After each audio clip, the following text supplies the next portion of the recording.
8, 7, 6, 5, 4, 3, 2, 1.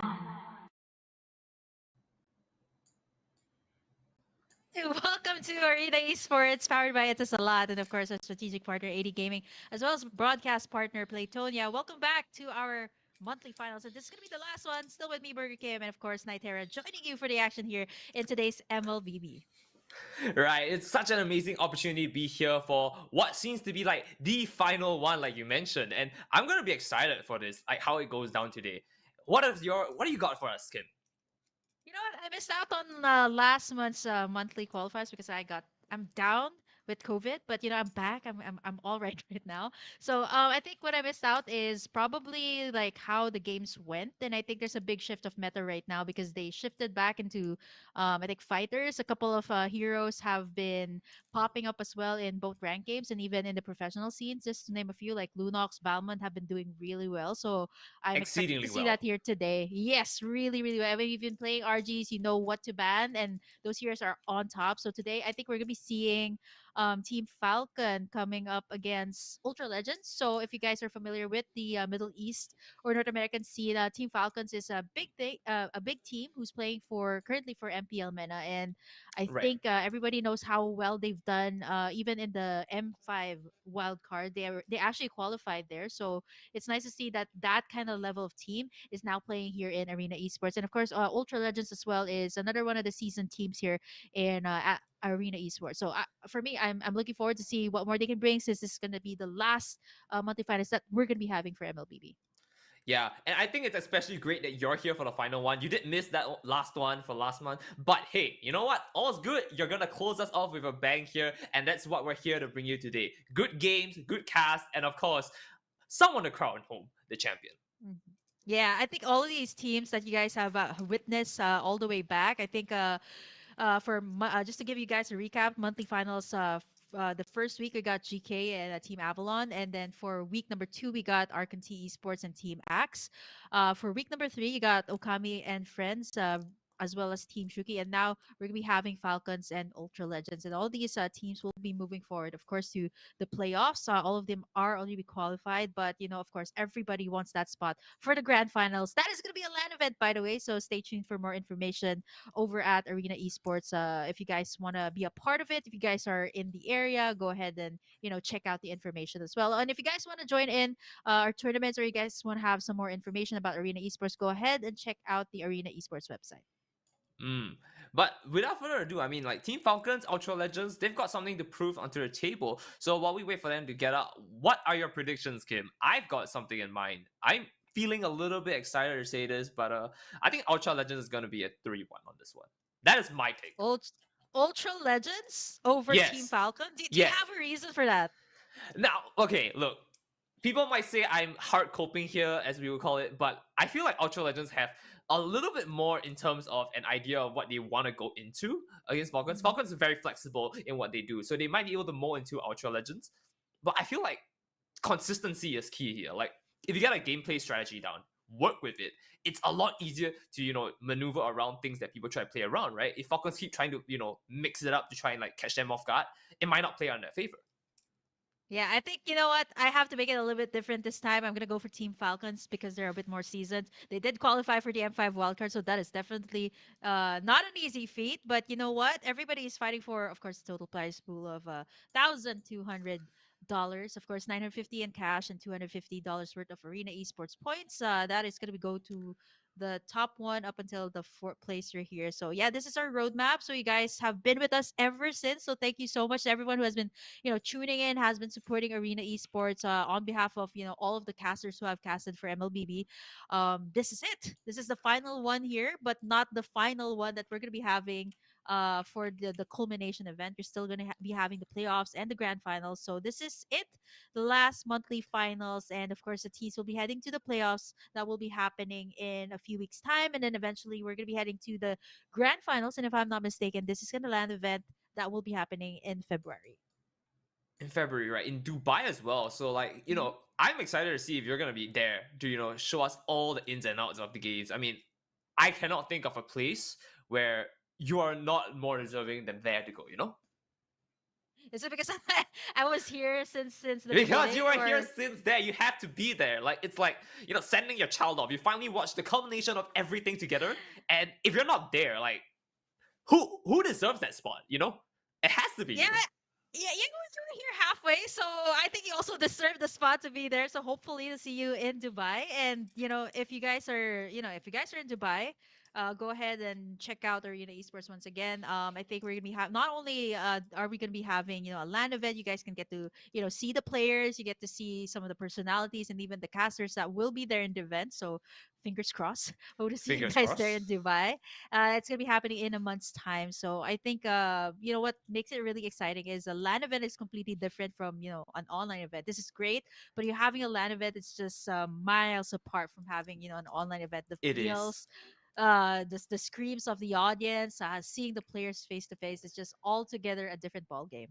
I definitely will say one thing: the electric in the air when you're in that field, the arena, and you get to see the players walk up. I think that's when things are about to go down. Like they Yeah, got or their you get to high the five the walk. players. Yeah, that's always like the best part about it. We get to see like how the players interact in real life as well. It's not just in the game, and it becomes an entirely different like feel to it when you start casting it.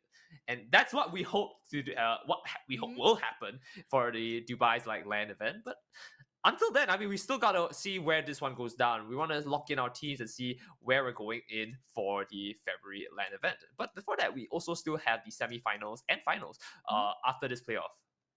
Yeah, it's gonna be 2 days, and if I'm not mistaken, that's gonna be like the almost 23rd, the 24th. end of January. Yeah, Yeah. 23rd and 24th of January. So 2 whole days of playoffs, 2 whole days of MLBB action. So if um you guys are fans, or if you guys are friends of these teams, the ones that I mentioned earlier who have qualified for the monthly finals, then definitely you would want to witness of course the playoffs, and whoever will be moving forward either to the grand finals LAN event. So I think it's also a great way to wrap everything up here. I can't believe this has been going off ever since like last year, right? Like it's already 2024, It and yeah, is. almost like halfway 4 months. How long have we been doing this? I'll double check later, but I've been doing this for quite some time. I remember it was back in, I think it was October or something. So it's been a while, like almost like 4 months of doing Arena Esports, and I think I am so happy that I only missed out at least like Two or two or three. three casts. So yeah, I'm pretty happy about it. I mean, that's definitely it's a testament. I mean, I've been here for like I want to say one, but I think I might have done one more at some point. Not Yeah, this I think season. you've done probably like two or three. Yeah, two or three. Yeah, 2 or 3. But You're I the mean, stats guy overall, here. am I the stats guy? Am I? Yes, you Is it? are. I It's the remember specs. It's that. the specs, isn't it? Mm. Yeah, yeah, it's the specs. It's you being Asian as well. I know that, but I'm not. That's a little bit. All right. Enough jokes around. I would love definitely to see Falcons and Ultra Legends go head to head right now. I do believe we are going into their draft in just a bit, but Mhm. just a reminder, Kim, they are fighting for a fantastic prize pool of $8,200. $950 would be in cash as well. Yeah, and the rest of the amount is gonna be in Arena Esports credit. So yeah, check that out. Check out Arena Esports' website. Of course, once again, thank you so much to Etisalat, our broadcast partner Playtonia, our strategic partner as well, AD Gaming. So yeah, it's gonna be a best out of five. So this is no strain. This format is not something new for everyone who's been following Arena Esports.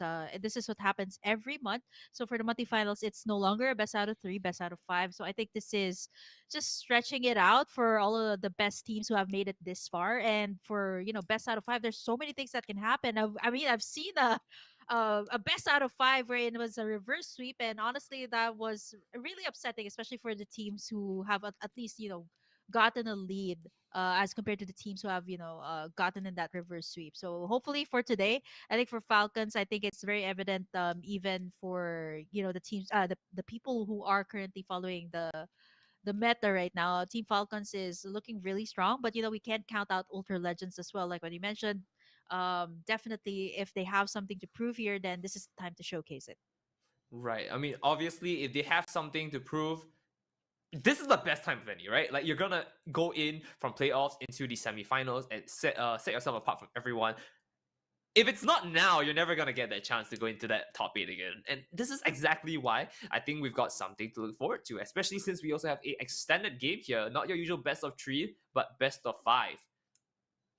Best out of five. We're in. I think all of these teams have the chance to either, at least get a feel of your opponent, right? Get a feel of your opponent if you don't really have that much information. I think that's the best thing Ultra Legends can. Sorry, Team Falcons can do about Ultra Legends, right? If they don't really have Right. that much VODs, or say I'm obviously it's going to be the case here, like Team Falcons will definitely have a lot more games that has been broadcasted both in the M5 World Championships, even in the professional scene. They have a lot more VODs for Ultra Legends to review, but on the other hand, Ultra Legends, let's say they don't really have that much information about them. Well, I guess the best out of five is a great way to work around the team to get a feel of what they're comfortable with, what they're not, or say they're meta abusers, then you can definitely, take a couple of meta heroes in your hands. I think that's also another thing that these teams have to consider. Yeah, but speaking of meta heroes, I mean, like, what are we expecting here? Yeah, I'm taking a look at the MLBB website. As far as I know, I've been playing a lot of rank games. Balmond, that's one. Lunox, that is probably rose up to like at least top five most banned hero overall in all servers. Right. Alice, I think we still can't. People still can't go wrong with Nolan. I'm not so sure if the new hero will be used here. I mean, have you seen the new hero? I've not actually. I've looked at it here and there. I'm still trying to figure out like what his strengths are. So that's gonna be a little bit of a gray area for me. Yeah, CC, that is currently the top banned hero. I'm not so sure how it'll fare. I guess, my opinion of that hero is that she farms really fast. That's it. Sustainability, she gets really annoying, but I don't know if she's going to be available to use here because I think she's been released at least 2 weeks, right? So she should be free to use here in this tournament because usually in major tournaments, you ban out the hero for at least 2 weeks before you're allowed to use it in major tournaments. So I think CC will be a factor. Nolan, Lunox. These are one the heroes that are really difficult to deal with, especially in the early game. So I think that might be the case. Some of the reworked heroes as well. Barrett's, Martis is still a thing in the jungle, so I think it's pretty much the same. I don't know. Some of the players here are actually pretty comfortable with assassins. Say Ling, Lancelot, so that might still be a thing here in the MENA region. Right. I get what you mean. I would definitely say that Belmont is in my list of heroes to pick up. But I'm also thinking of a few more that might be off on the side here, and I love to pick all these weird ones because I think they've always got a potential in some shape and form in the meta. First of all, will be Grook, Nana, and then Fredrickson. Those are my go-to, and I'm hoping to see to play it off just a little bit more, give a little spice to the games. Yeah, I think for Fred, he never goes out of the meta. Despite the nerfs that Moonton has given this hero, it's still pretty much viable. Not as it's not as picked as it used to be. Like it's not the top choice anymore, but still viable, I would say. I think for the support meta, it's still up right now. Like Matilda, Angela, these are still like big factors as well when it comes to like the overall team composition. The teams would rather prefer having a support than setter tanks like Atlas. I think speaking of setter tanks, Tigreal has been doing really well as well in Tigreal the is current meta. definitely, Yeah. yeah. We haven't seen Tigreal in a long time, to be fair, and it's definitely a refreshing take to see Tigreal back onto the field so that we get something going. But first ban going in, we have. Oh, there you Well, go. there you go. Support heroes. I think we might actually see like perhaps like a Matilda uh coming through in the ban, especially if you're on the red side. That's the next two bans, so we only have three bans for the first phase. Matilda, I'm guessing perhaps like the red side would choose to ban at least the newer heroes. Yeah, that's one. Joy can get really difficult to deal with, especially if it snowballs.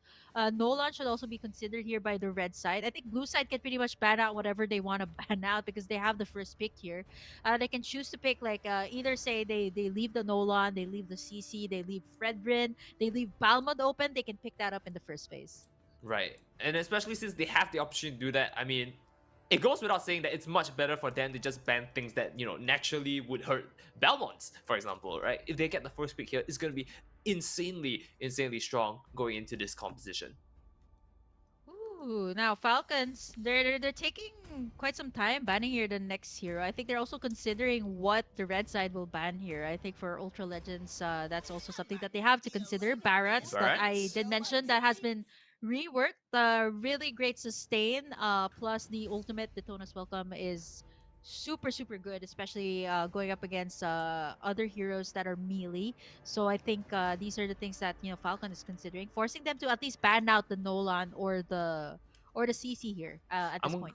I'm gonna say I don't think Nolan will be banned though. One is going to be picked up for the bans, but again, I really don't think Nolan is one they're looking out for. It might be actually the last thing on their mind, and I'm not sure if you can Mm. see why. I'm just gonna let you figure it out from here, but we're gonna see what we've got banned on the side of Falcons now. Their last ban for Yeah. the time being. Yeah, I think at this point they can. It's a bait here by the red side. Exactly, Ban you out, see it. bait out. Like, okay, yeah, we're not gonna ban that Nolan. It's up to you if you want to ban it out. If you're not gonna ban it out, okay, fine, we'll ban it out for the last slot. But they're just forcing them to at least ban that out or ban out the CC that is also really good in the meta right now. The Lunox also, no one's banning that away. Balmond is still open, so there's a lot of things that the blue side has to consider here for their last ban. So I think they're taking their time here, especially since you don't know what the red team's gonna ban for their last slot. So actually, wow, all of these meta heroes are open. Not unless the red side wants to take away at least one. They should at least take away one, like the CC, Balmond, Lunox, Nolan. These are the things that are still open. So I think it's up to them. Matilda is also open, by the way. So it's really up to them on what they can't deal with or what they can't really control. I think the Nolan is still pretty much manageable if you get a Phoveus on your team. But that's just a direct counter. But I'm not so sure what else the red side has up here. So I think there's still a lot to consider since blue side is the one that will have the first pick. So they still did choose to ban away the Nolan. Blue side can start up with either the CC, the Matilda, the Lunox also. That is obviously a very good first pick. Well, let's see what they do pick up on this side though, because Falcons having the first pick means that they have, a very good chance to pick up every one of those meta heroes. But only Yeah. one, right? But Ultra Legends will be at a massive head start, being able to just pick whatever they need to counter Supers here, who will be picking first, but also pick themselves up another meta hero to, just play around with. Yeah, I think this is this is what's hard, right? Let's say you're on the blue side. Yeah, you do have all these meta heroes to pick, but which one do you get? Which one do you actually pick up? Oh wow, okay, Martis. none of the above. But you know what? Martis is also a good hero for the early game. I think they're also gearing up for the fact that the side here of Ultra Legends might actually pick up an early game hero as well. I think CC Balmond, these are the things that we have to consider. Lunox as well, that can really rip apart the team when it comes to the late game. Although Lunox, I would say if you make it a jungler or maybe even use it as a mid laner, it does need the time to be able to scale up since it is considered as a late game hero. So Martis, this is a great early game for the blue side. But here's the thing with Ultra Legends. Like I mentioned, like the score 3-1 in Ultra Legends' favor. I mentioned that they have a consistent strategy, and that strategy usually pans out to be playing a longer game. And I do believe that that might be what they're going for on the side of Ultra Legends. Even if you play a faster composition on towards Falcon, like can you really keep up with the stacks, or can you rush them down fast enough? That is the question that we have here. And picked up, we do see Clint on the side. Wow, that is a very early pickup on the Clint. I'm not so sure if that's a good choice. Perhaps I think this is a comfort pick from the red side because you don't really pick up the Clint not unless you know who you're going up against, because there's all these other marksmans that are so good in the golden, like S tier. Like Clint, I would probably put it in like B tier or probably B tier.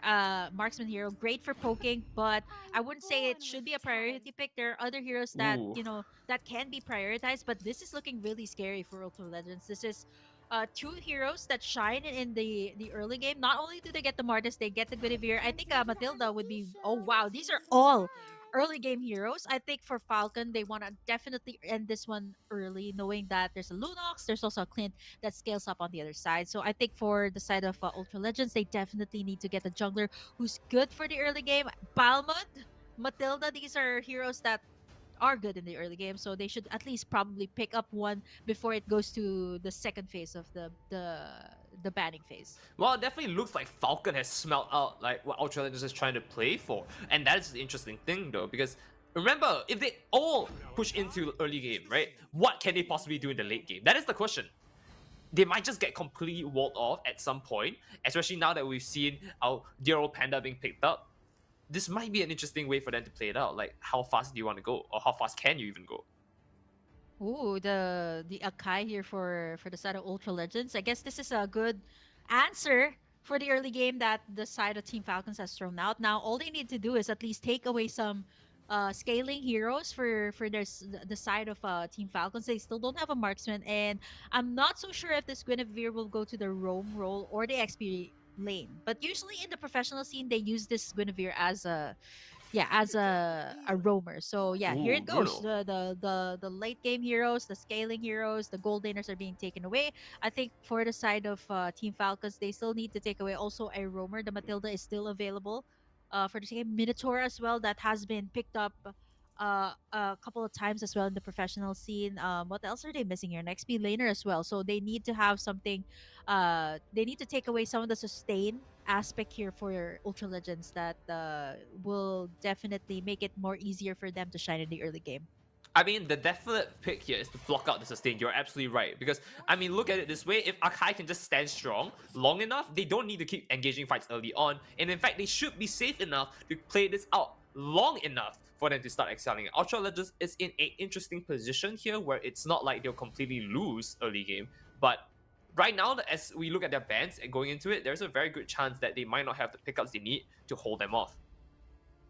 Yeah, I think for the red side, right, they need something as well to make these heroes Lunox and Clint shine in the late game. So I think for both sides, they're already taking away options in the gold lane, especially for Ultra Legends, making sure that the Clint will win that lane. And as for the side of Team Falcons, they're taking away the sustain here, the Terizla, heroes that can make the plays, the sets rather. So Baksha is one, Terizla is one. Akai is already one that has crowd control, so I think they're taking all of those options away. I think Minotaur would also be a great takeaway here for their side. Minotaur, Right. tanks that can set Tigreal as well, so that will make their lives so much more harder when it comes to team fights here. So that those are the things that they have to consider out. But I think they will probably most likely ban away either an XP laner or a roamer here for their last slot.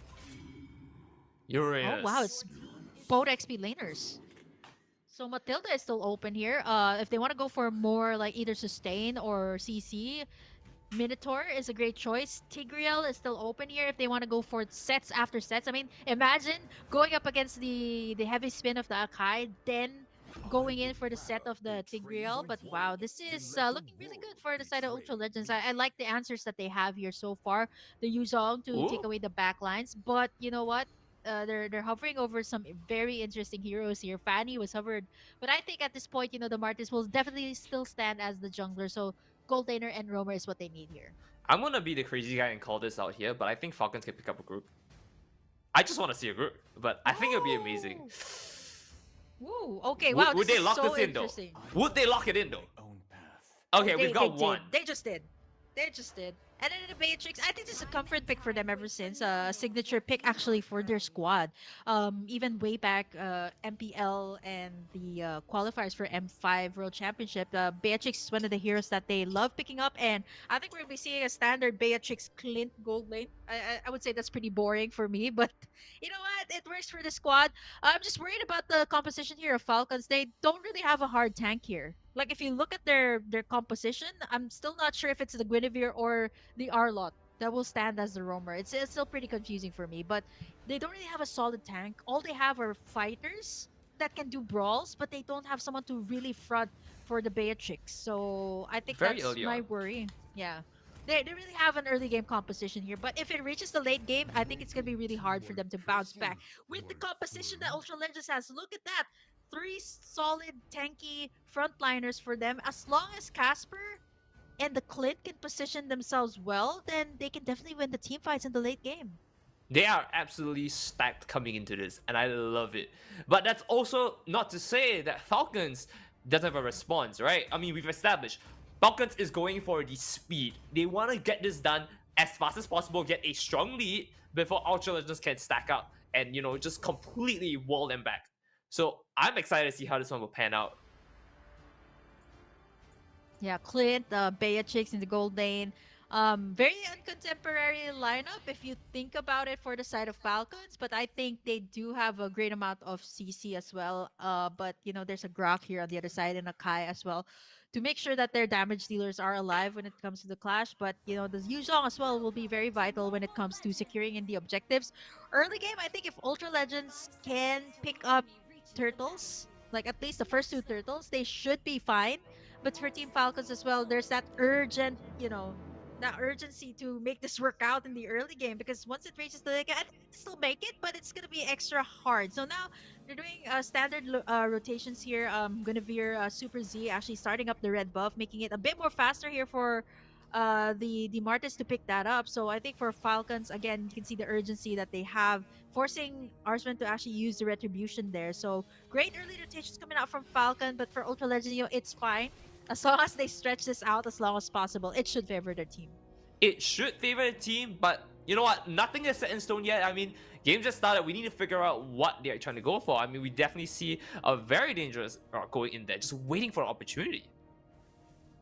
Yeah, I think He's Gani fishing. is just not gonna let it. He's easy fishing for it. Arslan to. Yeah, he's just making sure that you can't farm. You can't farm peacefully here. I'm making sure that you can't farm peacefully. You're gonna have to take notice of me, and yeah, they are gonna go for Gani. Force that flicker out of him early on, so I think that is one resource wasted. But it actually gave so much vision towards the side of Ultra Legends, knowing that okay, Arslan already used the retribution on me. They used up all their ultimates, so that's at least some information that Ultra Legends can work with before they head over to the first objective, which Team Falcons has already gotten a very good position of on the bottom side. So Guinevere is actually going to be the roamer here for Falcons. Really interesting. Usually teams would actually go for the Arlot as their roam if this is the case. Yeah, and that's gonna be something that we're gonna have to hope to see pans out for them, because right now we now know that Turtle is spawning and Retribution is out of the play for the time being, as we do see another engage coming down into the center here. Yuko is getting knocked back out here. Akai going in, almost picking it out. He cannot pick this up. They're trying for it, but to no avail, and now they're at least safe for one, but very low. They can't force this wave in, and this is completely fine with them, because now they are full clear to go into Turtle. Ooh, close for comfort there for Yuko. You were saying? This time, yeah, it's way too early. They get punished this time, and this Martis is definitely, one of those heroes that, if it snowballs, then it's definitely gonna be hard for Ultra Legends, especially in the early game. So now, first early sub, crucial for both sides. We have to see who picks this up right now, because now we're seeing a lot of resets here. Everyone's just like sending themselves out to go back for the turtle in a big, massive team fight. Look at everyone positioning back in. In fact, even on top side, it looks like Clint might have to back out in just a bit against Arlot, but already we're seeing Falcons push in very hard against them to no avail, as Kunai is now following back on the back lines here, calling out the dragon, just allowing him to give himself some space. And again, nothing is happening, right? All we know is that, resources have been wasted, but the turtle is still standing. Yeah, I like the respect that Falcon gave to Ultra Legends as well, knowing that they're trying their best to delay this turtle. Arslan was really low there, so if he actually committed for the turtle, he would have been taken out there by Ultra Legends. So it's great that, they respected it, that, okay, Ultra Legends is trying to zone me away from the turtle, and they backed away from that, even though he was, like, levels ahead of Throwboy here. Speaking of Throwboy, he's actually all the way down in the turtle pit. A lot of ultimates have been invested just for them to actually take that. But you know what? Diamond rotation coming out there from Team Falcons. Middle side as well, gonna get cleared out. Ooh. The turtle gonna get started out by Arslan as well. Gani really low, and that's gonna be Falcon actually picking up the turtle here. So great start for Team Falcon. If they can keep this up, they should be able to at least manage to put in the pressure in the early game. I'm very surprised Ultra Legends managed to go this long, not getting another death on their side. Because, like, remember, this is a very early game call coming from Falcons. They are waiting to see how they can outplay all of them, and they're just slowly waiting for it. Akai going in to peel them out, as Martis is again chasing him down. And this is not looking good. Oh, I've gotten this combo. Oh, Casper!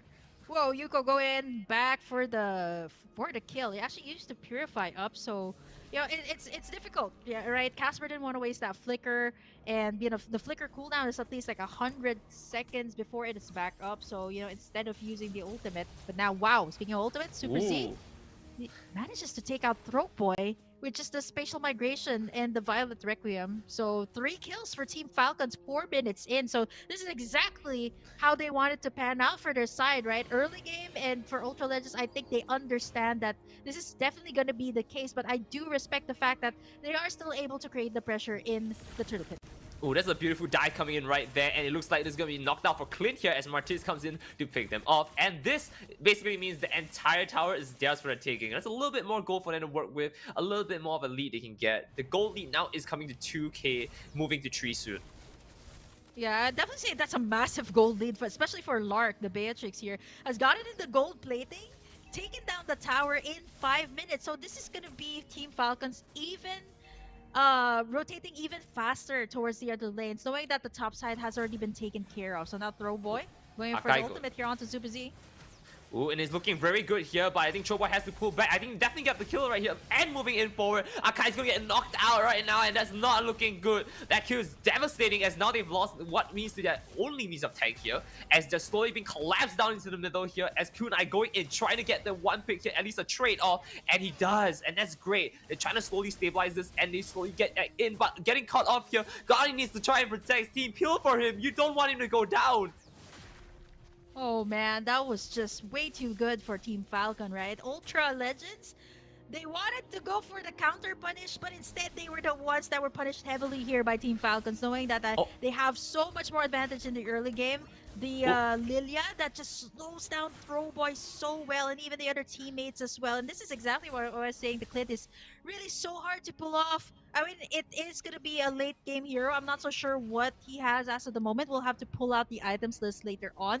But 7 kills for Team Falcon, 6 minutes in. So this is at least a kill, almost like a kill per minute, 19k gold lead for them. So I would say this is not that bad yet for Ultra Legends. So if they manage to at least pick up, at least steal away the lore, this should be good for them when it comes to Look at that though. Look at that, slowly picking them off here. Goneva is now out for the count, and Yuko is left to just slowly walk around, hopefully not getting caught. But to your point here, Martins does pick up the Clint, and now we look at the level leads. It is across the board 9s on Falcons, and Ultra Legends sitting back at 7, moving 8. That's not looking good in general, especially with 2 turtles on their side here. Not good. They need to take picks rather than that good team fight here. Oh, moving out just in time though. Akai is gonna have to slowly walk away here. Oh, he's getting completely punished here. Choboy is not looking very healthy after that one. And that's a kill on their side of Falcons moving forward here. A 4-2 here. The dragon pops off, but I think you need to get out of the way now, Kunai. You're not in a good position, and with that tower to hold you back on for a little bit longer, I don't know, it's not safe. You don't want to go in there. That's a free dive. Yeah, Casper again has been really struggling up against this Lilia. Yuko with 403 here as of the moment. And you know what, Team Falcons, apart from the fact I love that they've been taking out towers as compared to Ultra Legends. Yes, they've been picking up kills, but they haven't been converting that much, right? Looking at the towers here of Team Falcons, it's still pretty much good to go. Except for the bottom side, still pretty much good to go for the next game. So they need to at least take in some towers after their kills. The biggest thing here is if Ultra Legends, they can manage to get a shutdown. Shutdown on Yuko or Archman. They can definitely get that shutdown goal. But as of the moment, right, they're trying it now. They just keep on going. Martins is level 11, by the way, so like again they need like a complete team to stop him right now. If not, it's gonna be very hard. Yuko is going down for the count, and with the help from the side here, we managed to get just a little bit off away here. Only going down to Kunai, and that is going to be the result of that skirmish. Well, I mean, they went in for the spatial migration there for Super Z, setting up the place for Yuko and Lark as well. So that was just very, very good trade-offs here for Falcon. I think they're willing, at least at this point, Super Z is willing to be the sacrificial lamb in all of the clashes, just to make sure that, you know, their damage dealers, Yuko and Lark, are able to get in the kills. And look at this, 8 minutes in, they didn't even wait for the enhanced lord. They just went in for the first lord here. It's not the enhanced one for Ultra Legends, so they can still manage to clear this out. They have a good amount of heroes that can do wave clear. So I think what Ultra Legends here needs is at least a very good heavy spin or a very good wild charge coming out from Gani. Well, let's see how it goes out. Choboy is going to wrap around here and maybe peel from Gani? No, we don't see it. Information is not clear here, as we do see Martins on the top side, alongside help with victories. And this is not looking good because they're going to slowly push this out. Arla is just waiting for opportunity to go in as well as they slowly push this out on the top side here. There's not much they can do as Choboy tries to defend himself here and push them back. and he makes it out at least. Yeah, all the sides are being pressured here. Inhibitors definitely going to be pressured out here by Team Falcons. I think, you know what, Ultra Legends, they're still up. They should have at least a nice setup from Gotti. Kunai has already released the Black Dragon form, and I think they will try to go for more here. Oh, Kunai's in a really bad spot here. He needs to slowly pull back to his team here as they all take a fight here. Clint is down for the count. Oh, that's 2 right now. This is not looking good and it's getting very messy. The Law is now pushed in and Akai is going down next for a triple. We've got 2 more coming in. Casper is trying to move away as Gotti holds them back as best he can. That tower is going all the way down and they do not want to lose this. That's a 4th here. We're going to get an ace right after this if Casper stays on. But it's him or the game, and he has to choose as Casper goes down. That is it. First game going to Team Falcon, who had a splendid lead early on. 2 turtles to a Lord and a complete landslide from there. Wow, I didn't take note of how long that was because I was so focused on that final team fight because Lunox, Casper was managed to get in that double, right? Punishing at least Super Z and the heroes that overstayed in the base. They desperately wanted to end it so well, knowing that Lark is behind them. They can make sure that, you know, as long as Lark is alive, as long as Yuko is alive, they can manage to at least, you know, take down the base, knowing that it was an almost wipeout for the side of Ultra Legends. And like what I mentioned earlier, the composition of Falcons really works well, especially in the early game, and they managed to pull it through. I mean, if it's a little bit more longer, it would be really hard to end that game. So it was a good try for Ultra Legends. But as for Team Falcons, they definitely executed this type of composition very well. And tell me about it. I mean, like, we already talked about this, right? If Falcons gets walled off by people like Akai and he has to sustain to just continue to wall them back off for team fights, they would have slowly scaled up to a point where, you know, Ultra Legends would be so strong and there's no way they can catch this up. In fact, I would say like the easiest way to put this for anyone watching would be they either win hard or they fall off hard, right? And Falcons made the win hard happen. I love it. Yeah, you know what, for Team Falcon, what really worked so well for them is I think the mastery of the heroes. So I don't know about you. For me, I feel like Casper is not that comfortable with the Lunox. Either, you know how some teams, or say some people that you go up against in rank game, they pick the hero because they know it's OP, they know it's meta, they know it's open, so they're gonna pick it up, but they're not exactly that comfortable with it. So I'm not so sure if Casper and that Clint are very comfortable with those heroes, right? So maybe that might be also a factor because we've seen several times Casper wasn't able to, you know, make in those Lunox plays. I'm pretty sure by the 8-minute mark, she should at least have like 3 items, like 3 core items. So I'm not so sure if it's you know, a strategy that they were trying to pull off or they're just not comfortable with the hero. I think you might be onto something here, right? Like, what else could they have possibly done in that situation? I don't think there's much you can do, right? You're in such a it's like a closed box and there's not much you can do about it.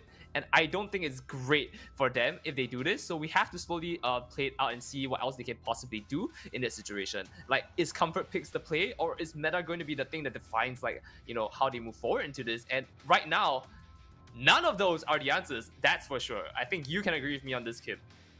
Yeah. I think for now, Ultra Legends definitely has a good idea of what the meta is, but execution-wise, you know, I think they have to think it through, right? 2 scaling Just heroes on the gold lane, just a little bit, right? Like I think they do have a good idea, right? They picked up some, you know, some really good heroes, especially to sustain the Akai, the Grok as well that did really well. But you know what was really good about what Team Falcons did here in the highlights were the turtle takes, right? Despite the fact that they were pressured by Ultra Legends early on, they were still able to take out all the objectives away from Ultra Legends and starving the opponents in the early game, you know, taking away all of their jungle creeps. It's just what made it really hard for, especially for Throwboy, to actually pick up the items that they need. And if you don't have any turtles, your team is really gonna suffer when it comes to picking up the items that they need. I think Goni is gonna be my highlight player for this round, though, as I mean, look at what he has done early game. It's such a menace to have someone, you know, completely ravaging your jungle and just not letting you farm peacefully. In fact, with a little bit more help, I think Goni's plays would have definitely excelled a little bit more into hoping, you know, that Ultra Legends had a chance in the early game. And that is one thing that I cannot see myself like forgiving myself if I was in that position. Yeah, overall, I think for Casper, right, looking at this, he was able to pick up a double, but it was It was way just too late. Yeah, way too late. They were locking in the base, and there was nothing much that they could do about that situation. But overall, I think for Team Falcons, the mastery that they have, the Right. experience as well, it just goes a long way here, especially in a tournament like this. And as for Ultra Legends, I think it might be also a factor It if they might might be. shine on the blue side. Say, because earlier on they were on the red side, right? So maybe on the Right. blue side they can pick up some of the heroes that they actually want. So that might be a case. We'll have to Who find out knows? Who later on. knows? But we'll have to definitely figure out where they stand in terms of like what's going on right now, right? I've talked about it just now, and I'm gonna say it again. They have a plan. They're consistent with the plan. It might work out. And right now, what is happening is just that they're being countered on that strategy. So maybe to pick it up, right? Maybe they should also go with something more pick heavy instead of taking team fights. I'm gonna call it again. Grok, just hook them in, take up one pick at a time. That might be the play. And I'm going to keep saying this till they potentially pick it up. Because, I mean, what's going to keep them alive, or at least lasting early on, would be to ensure that their players cannot farm. Their players are slowly trying to, stagger into fights or, drag the fights out even longer because they're so low. They had to reset over and over again. And that is what I feel might go on. In fact, another pick we can go on with is Matilda, right? We've talked about how Yeah. Matilda is very strong. Getting a lot of that damage in early on in like one burst and just resetting, totally fine. You can do this and repeat. That turtle will take forever to go down. Yeah, I think they picked up the Grok to be extra annoying in the early game, right? Like having that Grok Right, on, right. he was just tailgating behind the Martis for the longest time, right? Making sure that he's not able to get in, all of the objectives. And speaking of all the objectives, right? That's exactly what Arshan was able to do in this entire game. Although he's not the MVP here, he made sure that his entire team had, at least all of the turtles in the game. They were able to push in all the turrets, which is exactly what made it easier for them to scale up as well. We have to commend as well the setups here from Super Z, even though he was picked off thrice. It was still his setups with the spatial migration and the Violet Requiem that made it really so much more easier for Lark and Yuko to actually make in the play. Speaking of Yuko, right, this Lilia is such a good hero when it comes to the early game. Yuko actually picked up the Enchanted Talisman to make sure that he has enough mana when they come into the team fights. And for Team Falcons, right, the overall composition that they had for the early game, I was still a bit iffy about the three fighters in the lineup. So they didn't really have a hard tank, but they were able to make it work. Yeah, but that's the thing, right? Everyone on the side of Ultra Legends is just very squishy. It's just easy for them to take like strong abilities, go in with low HPs. Like if it hits, that's their game to take, right? And I still feel like Arshan should have been an MVP here. I mean, like 2 turtles and a Lord, right? Granted, it was made by the plays of again Nuka and Lark going in very early on, and Greenway just scouting out the map for them so that he knows he can take it. But like those 2 turtles early on was the game making decision on why they were so ahead in terms of levels. I mean, take a look at it right now, and we can definitely see that level wise, 12 across the board essentially for Team Falcons. The other side, they're averaging 9, and that's not where you want to be. Oh man, that is a huge difference, right, from Ultra Legends. Although they were able to pick up some kills, but I think they really need to focus on what they want to happen, right? There's not a lot of good wombo combos here. I mean, I guess the Lunox and the Grok would be a good wombo combo, but there's not really a lot of good combos that they can pull off with that. They don't really have that much vision, maybe except for the Grok. But I think overall this composition that Team Falcons had, and what they wanted to happen in that first game, they were able to make it work so well. So let's see if Team Falcon, or is it going to be Ultra Legends that will be on the blue side. I think that might also be a factor on how teams win the games, because I've actually seen reverse sweeps happen when a certain team is on the blue side. So let's see if that will happen for Ultra Falcon, since they were the ones who Ultra lost game number Falcons, 1. yes. No, Ultra Legends you mean. Ultra but- Legends, rather. Yes, Ultra Falcons is I what we said that call with them when they win. A combo, right? Yeah. Yeah, And I combo. said that with I said that with such a poker face, right? I was so serious. Yeah, Like- Ultra it's like, Falcons. Ultra And I'm like, oh, wait, Falcons, they got Ultra this. What? Right, but again, jokes aside, Ultra Legends definitely have something they want to prove here, and they have got an idea of what Falcons can do. So before we have to crown them as Ultra Falcons, maybe Ultra Legends will take the stage here and shine in this best of 5. As we do see what they're going to pick up later on, we're going to get into the games just a bit. Any other picks you want to see, Kip? Falcon. Come on, let's spin it to win it. Come on, that is like Spin it to win it. easy. No, it's one of the easiest heroes to learn in the game. I mean, I don't play a lot of fighters, right? And when I saw Right. Balmond, wow, this is so you just spin it, then you just pop in your One button. ultimate. You can, yeah, one button. You can secure turtles. You can secure kills. Like, have you played the Balmond? Your health is so low that you pop in your ultimate. You're back up. You're back up to It's full insane. HP. It's insane. Yeah, I love it. And of super. course, I mean, when you're running with Belmont, I mean, like, you die should be unfathomable, right? Yeah, I mean, early game wise, I think for Ultra Legends, if they want to have that early game, I mean, I think the Kai is still good, but if you want to have that early game aggression, you need to get that Balmond. I think a very good combo that I've seen. I think this is solely based on rank games that I've seen, and I can safely say that it can also be executed in this type of professional play, right? Like Balmond Matilda, Balmond Estes. I think Balmond Lilia is also a very good combo. If you're talking about Falcons earlier, they pulled off a really good Lilia play, so they can also Right. pull off the Balmond. And now I think for the red side Falcon, they're taking away the Lunox as well. That they also respect as well, like Casper. They respect that this hero can really shred apart their composition when it comes to the late game. And you've seen it, the Lunox was also able to pull off a double kill.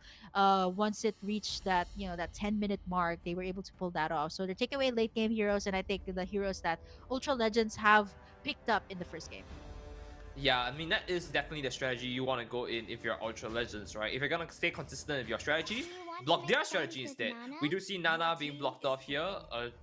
Champion close to my heart that was supposed to be picked up, but I think they misclicked there, Falcons. Don't worry, I forgive you. But now let's see what Kunai is gonna pick up. Are we gonna see our Black Dragon come back into this?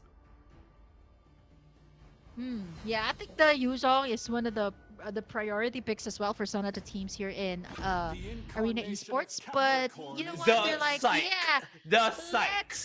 let's pull off that magic cylinder card up against you guys. We picked this. You guys picked this up earlier. We're gonna use it up against you. But apart from the Martis, right? There are other heroes that are wide open. The Angela that was banned away in game number 1. Now it's gonna be used. I think for Falcon, you know what? Martis, Balmond Angela is a good combo too. So they can actually pick that up if they don't want to reveal their cards yet. Maybe they can go for their XP laner, which seems to be the winning condition as well lately, right? Having a very good XP laner can help you secure the turtles early, right? Since the turtle will be spawning in the XP lane. I mean, first off, yes. Second off, yes. Right, I would like to see on the side of Ultra Legends, though, they pick up a Belmont before anything else, because I think in this case, the Belmont is just gonna look so good and juicy as Martin slowly comes back in for the fight, right? Belmont sustains himself there, and as soon as they're chipped off just a little bit more, Martis can come in flying and sweeping them out. But what I'm also surprised is that Clint is picked back up on the side of Falcons instead of Ultra Legends. Ooh, wow, this is pretty interesting. Now, this time, you know what? Falcons is like, you're pulling off that card, we're gonna do that too. We can pull off this Clint, and we can make sure that we use it as well as you did in game number. Although I wouldn't say they really did that well. Oh, wow, this is quite interesting too, right? Claude, Clint, I would definitely say that the Ooh. Claude is way better when it comes to the laning phase. I would say that the Clint has a decent amount of poke, but when it comes to the late game, that's gonna be the Claude. And now I like this coming out from Ultra Legends. They pick up the Matilda as well. Okay, no, they're not gonna lock it in, but the Minotaur is also a great choice when it comes to having a roamer here in Falcons as the Angela. There is a lot more crowd control. There's a lot of more plays that you can do. But yeah, they're hovering over some very interesting picks here for the side of Team Falcon. Right. So what we're gonna look at here, though, I think right now, is they want a little bit more sustain on the side of Falcon, right? Because this time Martin is gonna be the one that's gonna go in ham on the side with Trollboy. But we also need to see how Casper will play along with it. I mean, Casper is our parented roam here, and with a good roam, we might just be able to see something play out with Martis. Only love at night. Wow, this is okay. This is so interesting coming out from Falcon. This time they're like, you know what? Let's go for the late game as well for our side. You guys did that earlier. I think we can, at least force out the late game. I love the Sicilian kit personally because I love this hero so much. This is my main hero. So this is the first time. Right. This is the first time I'm ever seeing it in professional play again. I know there was a time that the Sicilian was picked up several times after it was buffed, but after a while, it already staggered back in the bottom of the list, other players would prefer the Lilia, the Novaria. So I'm actually pretty surprised that they didn't lock the Novaria. They actually picked up the Cecilion. But speaking of the Novaria, it's still up for taking here for Ultra Legends. Right. Now, of course, we're going to look into the final bans for both sides of the players here, and we're going to see what they lock out. Lilia, again, going in as a ban, and now let's see what Ultra Legends will go in. Ooh, Baksha for the early game. I think they're also taking away some early game heroes. I'm not so sure if Balmond will be used here. Balmond, the Barretts is already out. They've taken away a lot of junglers here. Actually, massive respect. But looking at the side here of the Team Falcon as well, they pick. Oh wow! They also changed their players here for this game, so it's no longer. They changed their jungler, and the XP laner is actually gonna be the original XP laner from Team Falcon. So Alpha is gonna be playing here. One of the, I would say, one of the most seasoned XP laners. So I think they really definitely have something planned out here. And knowing that this first 3 picks of Falcons are, yeah, I would say squishy heroes, they should have at least something planned. I would say they would go for definitely 2 tanky heroes for their last 2 picks here. Right, 2 tanky heroes, what we might see here, but our lot is being picked up again on South Falcon, so we know what's consistent on their side. That is going to the goal lead. But with Ultra Legends, I don't know. I'm excited to see. I'm a little bit confused at what this might be at. Oh, you know what? The Savior would go so well up against the Cecilion in the laning phase, knowing that they both have a great amount of range. Novaria is also very viable here when it comes to the vision, the Astral Echo that gives a lot of vision to the team. So I think either or they can pick that up, since the Lilia and the Faramis has already been taken away, of course, respecting the capabilities here of Casper. They also need someone in the XP lane. This was banned away earlier on. And the Alice for the... Wait, hold on. They're also going for that late game here. Claude and Alice. So I think Ultra Legends has a pretty balanced lineup. What I'm worried about here for Team Falcon, again, they don't really have a hard tank. The Cecilion and the Clint definitely need that. Not unless, the last pick here for Falcon is going to be, either a Balmond or maybe a tank jungler here. That could work really well with their lineup. I think a Balmond would work so well here. You know what? I'm going to follow with what you're saying here. Valmont actually looks really solid. They have another front line here that they can use to lock everyone down and sustain the fights longer, so that everyone else in the team can make it work, especially Clint. Oh, this wow. Is what I haven't seen.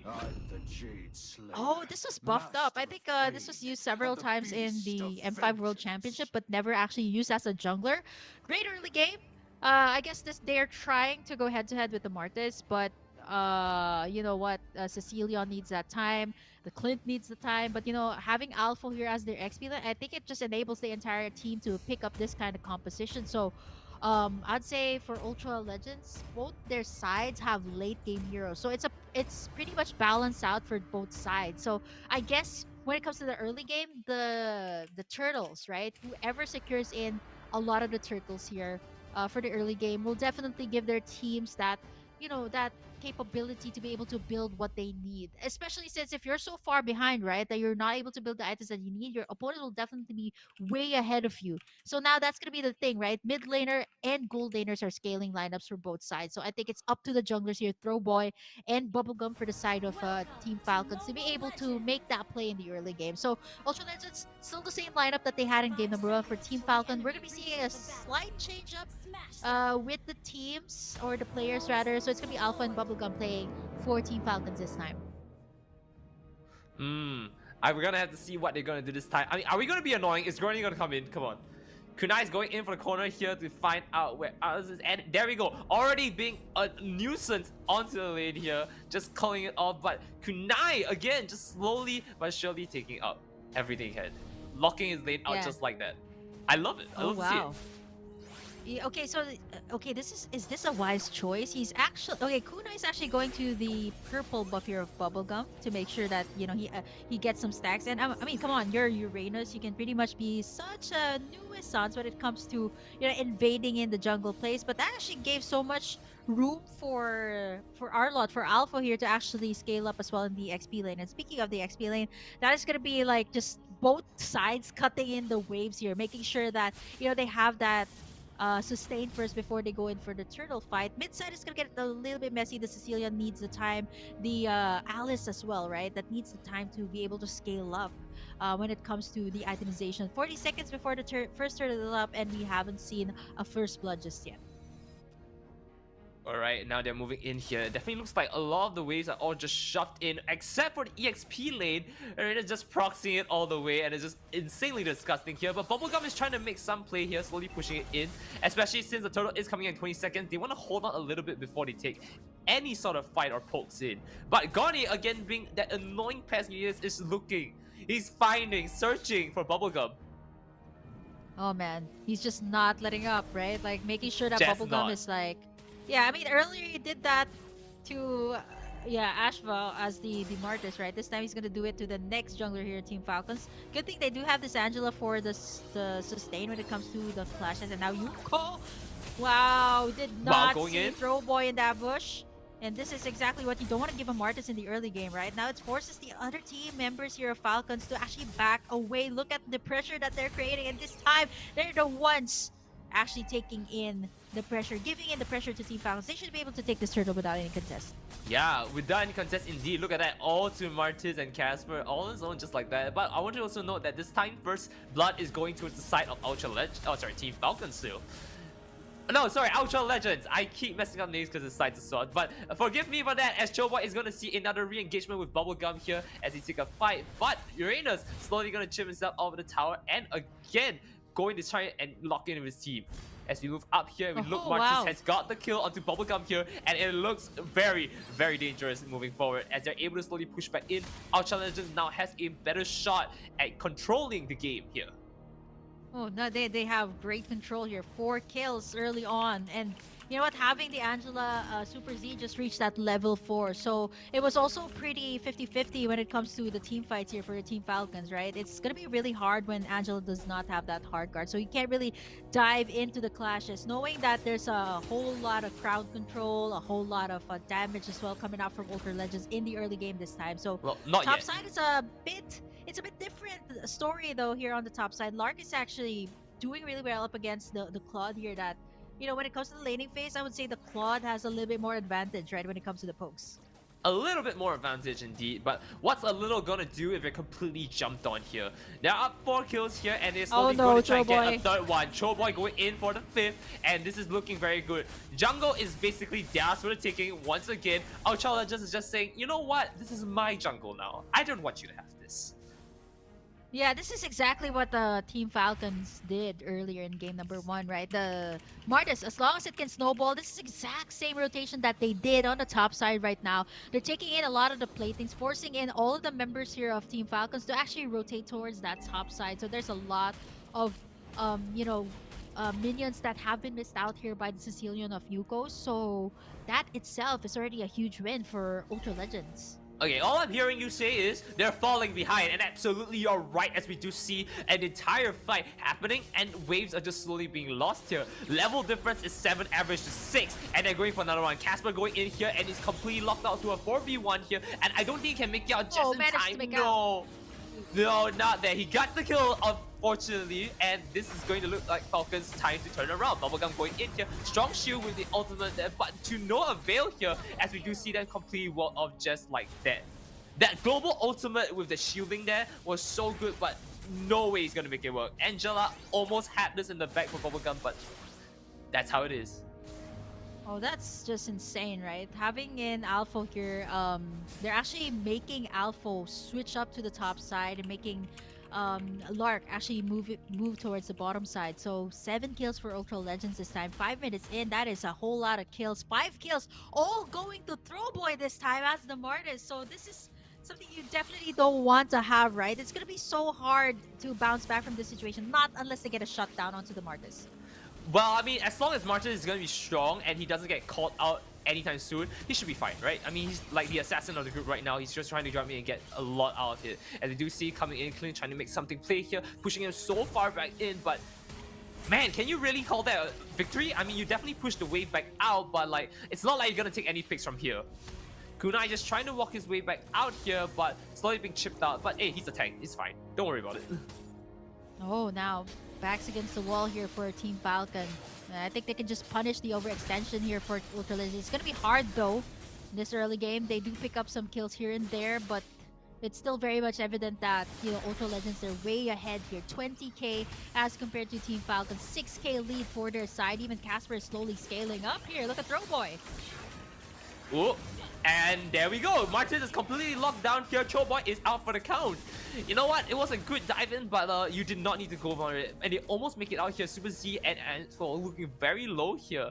Lark just gonna stay here and just go for a recall here. They need to reset here if they want to do anything, and this gives them an opportunity to slowly shut the towers in.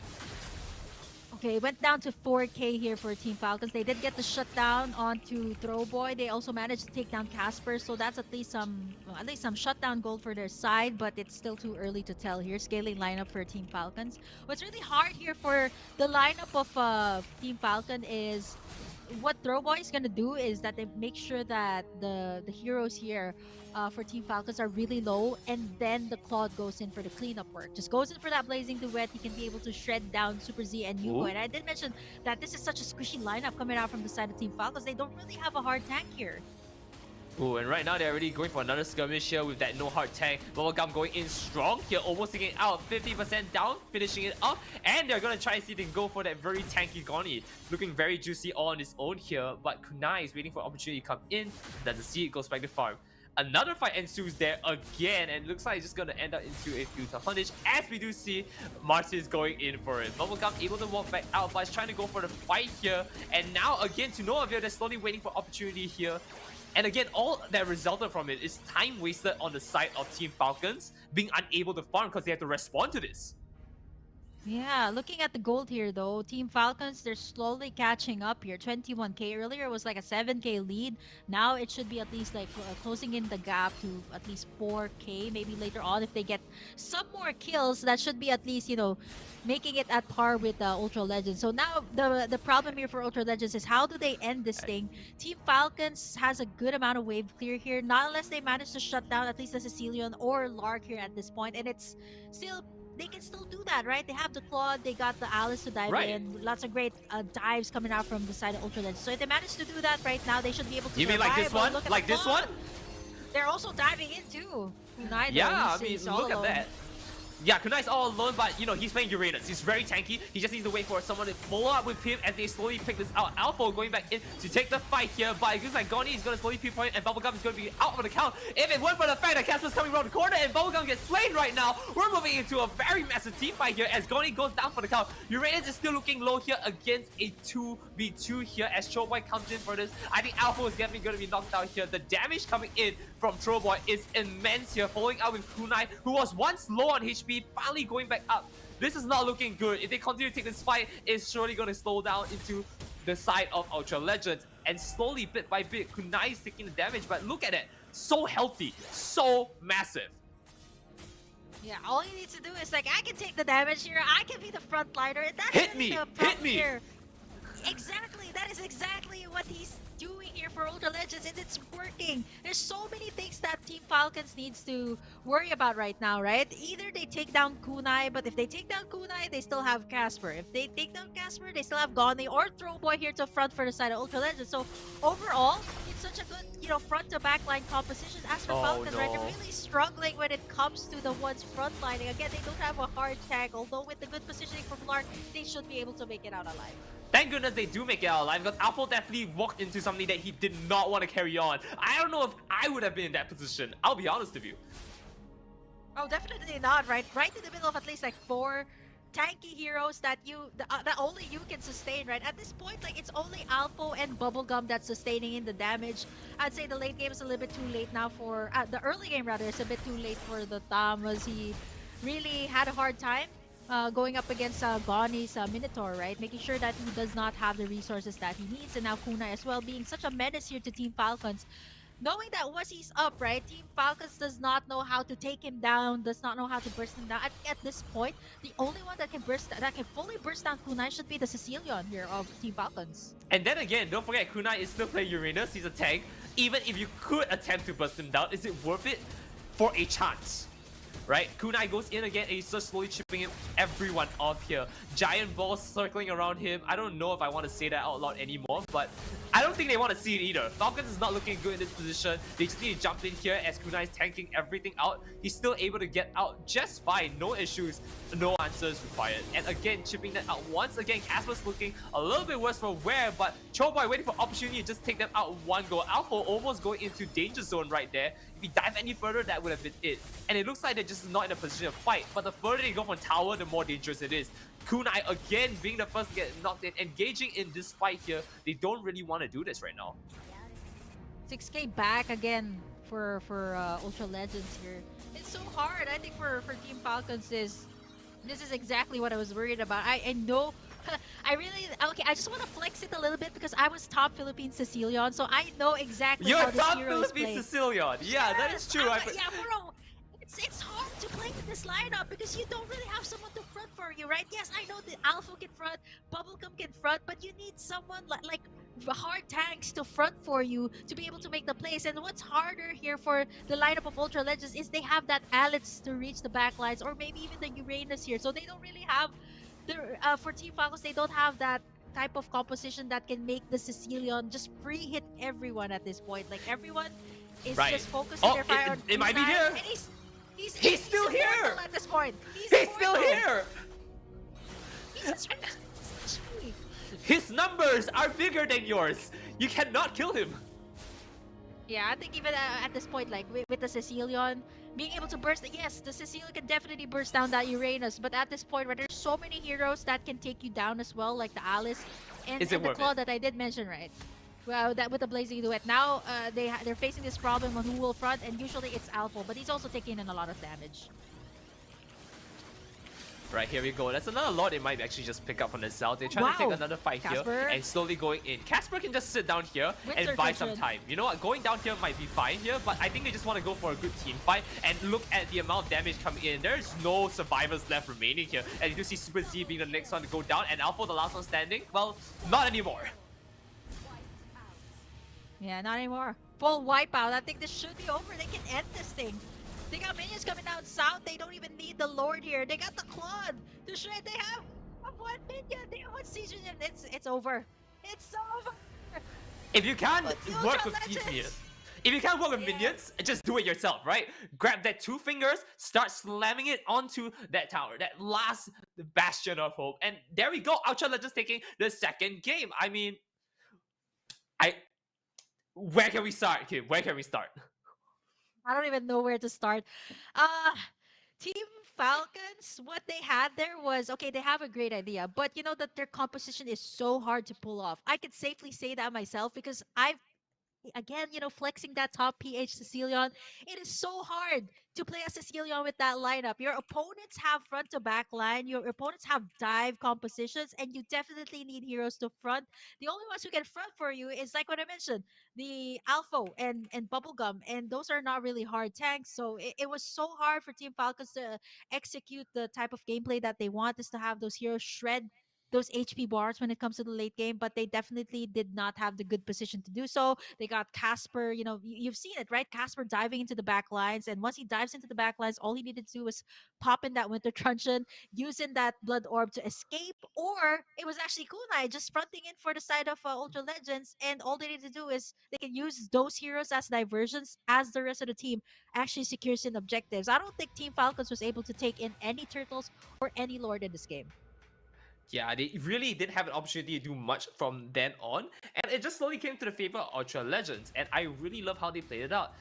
My favorite player, or the highlight player I think for this round, was actually coming in for Uranus, Kunai, right? Slowly proxying the lanes out, not letting him have a chance to farm, and every single time, because the lanes had nothing to slow them down, he just walked away, and he was able to assist them as like a second roamer. And I really love how he was able to utilize that to such a degree that well, I mean, look at the Martis. They ended up being so strong because of that little bit of extra assist.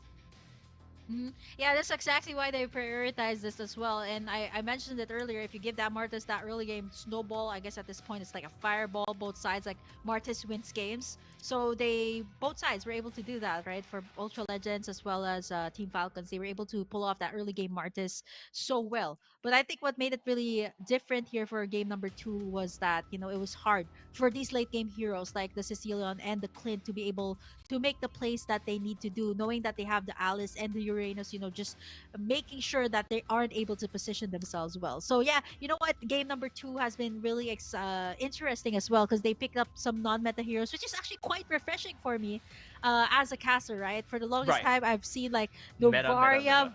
Come on, it's like always a Novaria, Valentina, and a Lilia in the mid. So never anything else. So I like seeing this. At least it's something new for me.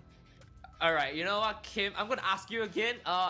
You're welcome to take back your vote on Falcon winning. I'm just saying the offer still stands. Ultra Legend is still open for one more caster to join them in the winning side. Hey, someone has to take Falcon's side. If you're on the side of Ultra Legends, right, I have to take Team Falcon's side. And not only that, is they have a special place in my heart as well because I've casted one of my first few casts here in MENA casting their games. So yeah, I really have to take their side at this point. And somebody has to take a side for both Ultra Legends and Team Falcon. So it's way too early to tell.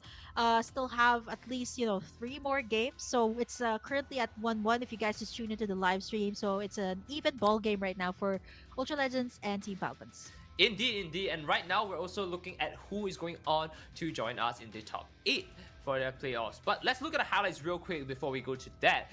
Early on, we can see a lot of skirmishes coming in very early on. But again, 1 or 2 picks here and there coming on the side of Falcon. But look at the result of like everything else after that. They take a turtle from 1 kill on Casper, completely shredding Hermit here, and then a third one coming in for Lark. I hate to say this, but like Ultra Legends completely stomped them here in terms of just punishing them. Whenever they got something, it was punished. Yeah, and the dives that Throwboy did in the early game, he managed to rack up 5 kills as Look at early that, as look at 6 that. minutes. Yep, like this, and the combo of the early in game number 1, I was like, that's such a weird combo coming out from the side of Ultra Legends, right? There wasn't any very good combos, but this time I think for Ultra Legends they made it really work. So they got the Minoan's Rage and combined it with Throwboy's Decimate. So there was just so much to consider here for Team Falcons, especially when they go into the clash. Their backline is completely unprotected at this point. See this? Like Yuko is trying to kite the members here of Ultra Legends from the back, but Casper made it so hard, Kunai made it so hard that the Sicilian, the Clint here wasn't able to position themselves well, and the only ones remaining are usually the roamers and the XP laners. And by the time they had that wipeout, it was GG. Well played, complete wipeout for the final clash up against Team Falcons, and they were able to pull off the W here and equalize the playing field once again here up against Team Falcons. And again, I mean, like, what else can you possibly say about that? They definitely played out to their strengths here. I mean, of course, Kunai being the immortal Uranus, going in very hard, and especially with Casper and Angela, just giving them so much healing and shooting abilities onto the games here. I mean, I believe even if Martis were to dive early on, it would have been really hard without Angela coming in here. And Casper definitely understood the situation enough to help out with, Martis being strong, especially with someone like Uranus to help out with the extra roam ability. Hey, you know what? It just panned out so well for them. I cannot believe it. But we are going to see MVP going to Gani here. So yeah. Okay, you did call it. You did kind of... I don't say you kind of jinxed it earlier in game number 1. You wanted to give that MVP to Gani, and finally he did get that MVP here in the second game. I think a lot of people would be expecting either it's, Throwbar or Kunai, because those are the 2 heroes that you always see in clashes. But, you know what, Gani... having 9 assists, I think a lot of you guys did not see that Minoan's Rage that Gani was able to pull off, right? That Minoan's Rage that, temporarily knocks up the heroes here from Team Falcons, and all Throwboy or Casper needed to do was just go in for the dives. Even the Claude here, all he needed to do was just go for the Blazing Duet. It was all set up here by Gani, and of course we can't count out Casper and Kunai here as well. That has been, doing a good job zoning away the back lines here at Team Falcons, which is exactly why they weren't able to position themselves well. My only problem here with the lineup of Falcons is they didn't have a hard tank. I would have at least, didn't understand the point of having the Toms. I get it. It's an early game hero. It can go head to head with the Mortis, but I'd rather have the Balmond, right? I'd rather have the Balmond go in for the lethal counter to securing the objectives, because in this game Falcons was not able to reach any of those objectives at all. Right. And of course, like we said it before, it just felt very hard. I mean, once you get the first one, it's not easy for them to carry on. Right? The first turtle went down, and from then on, it was just kind of like a game of, do you really want the turtle? Instead of getting everything for themselves, they decided to use it as a bait, sit down there and wait, which is correct, right? I mean, you're Martis, you're not really a tank per se, you're more of an assassin. You just want to wait there for opportunity to jump in and fight. Definitely, and that's what he did. There was a shutdown out of Throw Boy. So yeah, he's the one that has the most gold here next to the Claude. And I think overall this was just a great game for Ultra Legends. There were some punishes done there by Team Falcons, but definitely they did so well here for Ultra Legends. Just giving the side here Team Falcons a taste of their Really. own medicine by having that Martis as well in the late game. But now, you know what, guys? We have to take a quick break first before we proceed to game number 3. So don't you guys click that browser. We'll be right back.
Welcome back to Arena Esports MLBB. This is powered by It's a Lot, and of course our strategic partner 80 Gaming and our broadcast partner Playtonia. Still with me, Burger Kim and the Nightera. We're gonna be bringing you action, more MLBB action in just a bit. So we just finished the first two games. We got a 1-1 up against Ultra Legends and of course Team Falcons, and it's gonna be continuing to go on up until game number 3, possibly game number 4. We'll have to find out. But you know what? Speaking of, this is a best out of 5, so the teams have to at least win 3 series to take in the W here for this monthly finals. Right, and of course, as we're taking a look at how they can possibly play this out, I think they've got a good shot. I mean, we know who we're going for, right? For both of us, and it's looking kind of stacked right now. But mental reset here for both of them as they go into the pick and bans, and we're gonna see how this pans out from here. Angela being the first one to knock themselves out here, which I think is a very good choice coming from Falcon. Mm-hmm. Yeah, I think starting off the banning phase here, I think Falcons, they definitely don't want to go up against the Angela. This was a repeat ban that they had back in game number 1. They were able to use it in game number 2 due to the fact that they were on the red side. The Martis has been banned away as well. Finally! Okay, we'll finally get to see who wins the game. So it was our theory, right? Having the Martis, you guys win the game. And now they no longer have that. I think they're respecting the fact as well that, Falcons can have that great early game once they have this up. 1-1 was also banned away earlier. Barrett's has also been a repeat ban here for Team Falcons, so I They're think just they scared also of know. Barrett's. I think it's hard to go up against the Barretts, especially after the revamp, right? There's no way of dodging the ultimate anymore, right? It also has a dash before it dives in. The Joy also is difficult to deal with, especially if you don't have like that suppression. So I think these are good bans coming out from both sides. I'm really curious on what they will pick up first here for Falcon, knowing that they are back on the blue side and they no longer have the Martis. Yeah, let's take a look at what goes on in their hits here. I mean, we've seen them call in very common picks for this game at least. So I don't think it's too far to say that we might see again maybe the Grok block this time. I mean, Donnie has been going insane, right? So I believe Uranus might be another pick they might go for later on. But I mean, other than that, like really, the pick and ban game is full of possibilities right now. The Baksha as well, right? So much possibilities. I think it will all boil down to this last ban coming out from the side of Ultra Legends. Either they decide to go for the Nolan ban or they go for something different They're not here. banning Maybe Nolan. if they're not gonna ban it, There we oh go. wow, it's open. It's totally open. Now this is gonna give automatically they'll pick that up, right? This has been the hero that is on top of the ban list. CC as well. Well- I'm not so sure if the teams are comfortable with picking that hero up, knowing that as far as I know, based on my experience, it's just a really good jungler. It's fast when it comes to jungling, deals a decent amount of damage, and can be really annoying in team fights. So I'm not so sure if that will be picked up here by Ultra Legends or will be picked up here by the side of Team Falcons, knowing that they'd love to go for double fighters when it comes to the Roman XP position. I mean, what are the odds that Trollboy picks up Fred here? What are the odds? Right, you've got a good stable front line to some extent when you go in with Fred, and also, I mean, it's not like Fred couldn't double up on the roles. Mhm. Yeah, I think now for Ultra Legends, ooh, Nana. this is pretty interesting. What's the point here? I get it. I get it. It's not even it's not even top of the list when it comes to the gold laners. It's not even on. I wouldn't say it's on A. I personally would put it on B. Sometimes on A. I guess it's very situational for me. But I'd rather go for the standard. Ixia or probably like a Claw. These are heroes that are always shining in the gold lane. Maybe even I would dare say yeah, Beatrix is also very good. So I don't know what's up with the clit. Both sides seem to be prioritizing this pick. They know something when we they're don't. on the red side. I know it's great for pokes, but I don't get it. It does not have as much mobility as the other marksmen, as the newer marksmen. So I don't know what's the thing here. I like the Bruno has a lot more mobility. The Clit only has the flicker, maybe the second skill, but you know what? It's not as mobile as the lineup here of Team Falcons. Actually, they're going back to their original lineup as game number 1. So maybe Minus this is the a Nolan, strategy. right? Yeah, minus the Nola. This is I mean not the team composition. I'm talking about the players. They went back to I see. Yeah, their you're original right. players in game 1, right? Arsven and Hulk is actually back here for Team Falcons. right? I mean, we're gonna see what Chua White picks up here. I mean, he has, you know, the pick coming in as the jungler. Let's see whether they want to go in for something strong this time, a little bit more self-sustaining. I called for it, but it's anyone's guess at this point. Mm-hmm. The Nana is also pretty interesting here for Casper, right? It can get pretty annoying. I would say this is probably one of the most annoying heroes next to Diggy. When it oh, come on! Finally, somebody picked this The up! This was Balmond. open for the past 2 games and no one has been picking this up. This is such a good pick. Great early game. I'd say it can go head-to-head with the Nolan as well. Now, all they need to do is have that early game type of roamer as well, like a Matilda, or I would say Rafaela is also a pretty good combo with the Balmond. Angel's already out, so I think at this point, Ultra Legends is probably gonna ban out an XP lane and a roamer here. Based on the past games, like game number 1, they picked up a Guinevere and an Arlott, so that might actually be considered on the ban list here for the side of Ultra Legends. All right, Guinevere Oh, is there you go. banned. On There we cue. go. Wow, Right on on cue. point, on point. And you call me the stats guy, Kim? You call me the stats guy? Yeah. Well, I guess I got it from you. It's kind of rubbing off on me right now. It's definitely rubbing off on me too. So Guinevere, I think Arlott might also be banned away here for the last pick, knowing that they've spammed the Arlott for the past 2 games. Although I would say it didn't really work out well for them in the game number 2. Now, for the side of Falcons here, they need to ban away a roamer. Ghani's heroes, right? Like the Minotaur that was so hard to deal with. I wouldn't say the Grok was difficult to deal with. I'd say the Minotaur was pretty difficult. Like there's a heal, there's the setup, but it's the same case here when they're on the blue side. The Terizla has been banned away as well. Maybe a Uranus also. So they might actually just let the Minotaur slip up, ban away the Uranus here of Kunai that was so difficult to deal with in game number 2. I'm gonna say Tigreal might take a showing on the side of Falcons this time. I mean, we haven't seen Tigreal out yet, but if you're gonna run in Belmont, you're gonna need something against Belmont. You're gonna throw another rock at him. I will choose Arlott is bad, like you said. You're 2 for 2 now, Kim. Yeah, that's great. I mean, it's expected, right? Because that was the composition that worked really well for the lineup here of Falcons in game number 1. This is pretty much, if they let that Guinevere and Arlott slide, that's pretty much like the same lineup that they had in game number 1, which made it really work for them. So they need like the setters right now. So Falcons will have to pick up at least, maybe a Minotaur, steal it away from New Legends. But I think at this point, New Legends I will don't think have they will. the first pick here for the second phase. So they're really thinking it through. Is it gonna be the Minotaur or is it gonna be the Uranus? I think at this point it should be the Uranus. It's so good for zoning away the Bruno and the Lilia here. That is definitely a melee hero. But none of that. Yuzong is also a great way for zoning out the backlines here. So that means that Gani is free to pick up the Minotaur or maybe pick up the Grok that he seems to like so much. I mean, there is one other thing I do believe we haven't seen yet, and that's Matilda at some point, right? Hmm. Matilda. Yeah, Matilda is such a great combo with the Balmond, especially in the early game.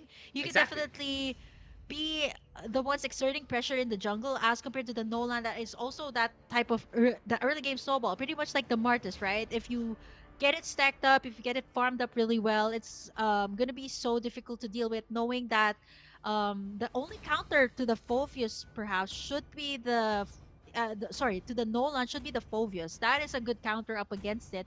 But now if they pick up the Phoveus, the side here of Falcons can't pick up the Esmeralda. So they will choose to go for their roamer first, which I think is a very smart choice. Leaving that last pick, Oh, out in the open. Tigreal, I mentioned earlier, that has been doing so well in ranked games and professional play, and now it actually might be hovered in or might be locked in by Team I Falcons. think it might be locked in. I mean, I did say you need to throw a rock against Belmont here. If not, who are you really gonna contest against them, right? That's kind of the plan I had in mind. And the question is who you're gonna pair Tigreal with. That is my question. Oh man. But I think this is a good way to set the place or set things up here for Team Falcons. They also need that type of XP laner that can do the same thing, not just sustain, not just sustain the lane, right? But someone to set up the place. Terizla was a good pick. The Guinevere was also a good one. But now they add up the CC because they, looking at the first 3 picks here of Falcons, they definitely don't have the CC.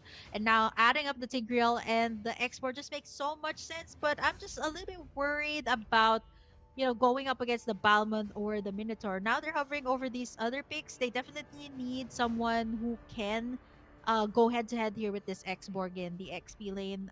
Benedetta is also a good choice, I would say. It can just cut out the Saber. waves. It's so mobile. Not a Saber, but I'd go for a Benedetta at this point. To my confusion, yes, that's why I said Saber. I was like, huh?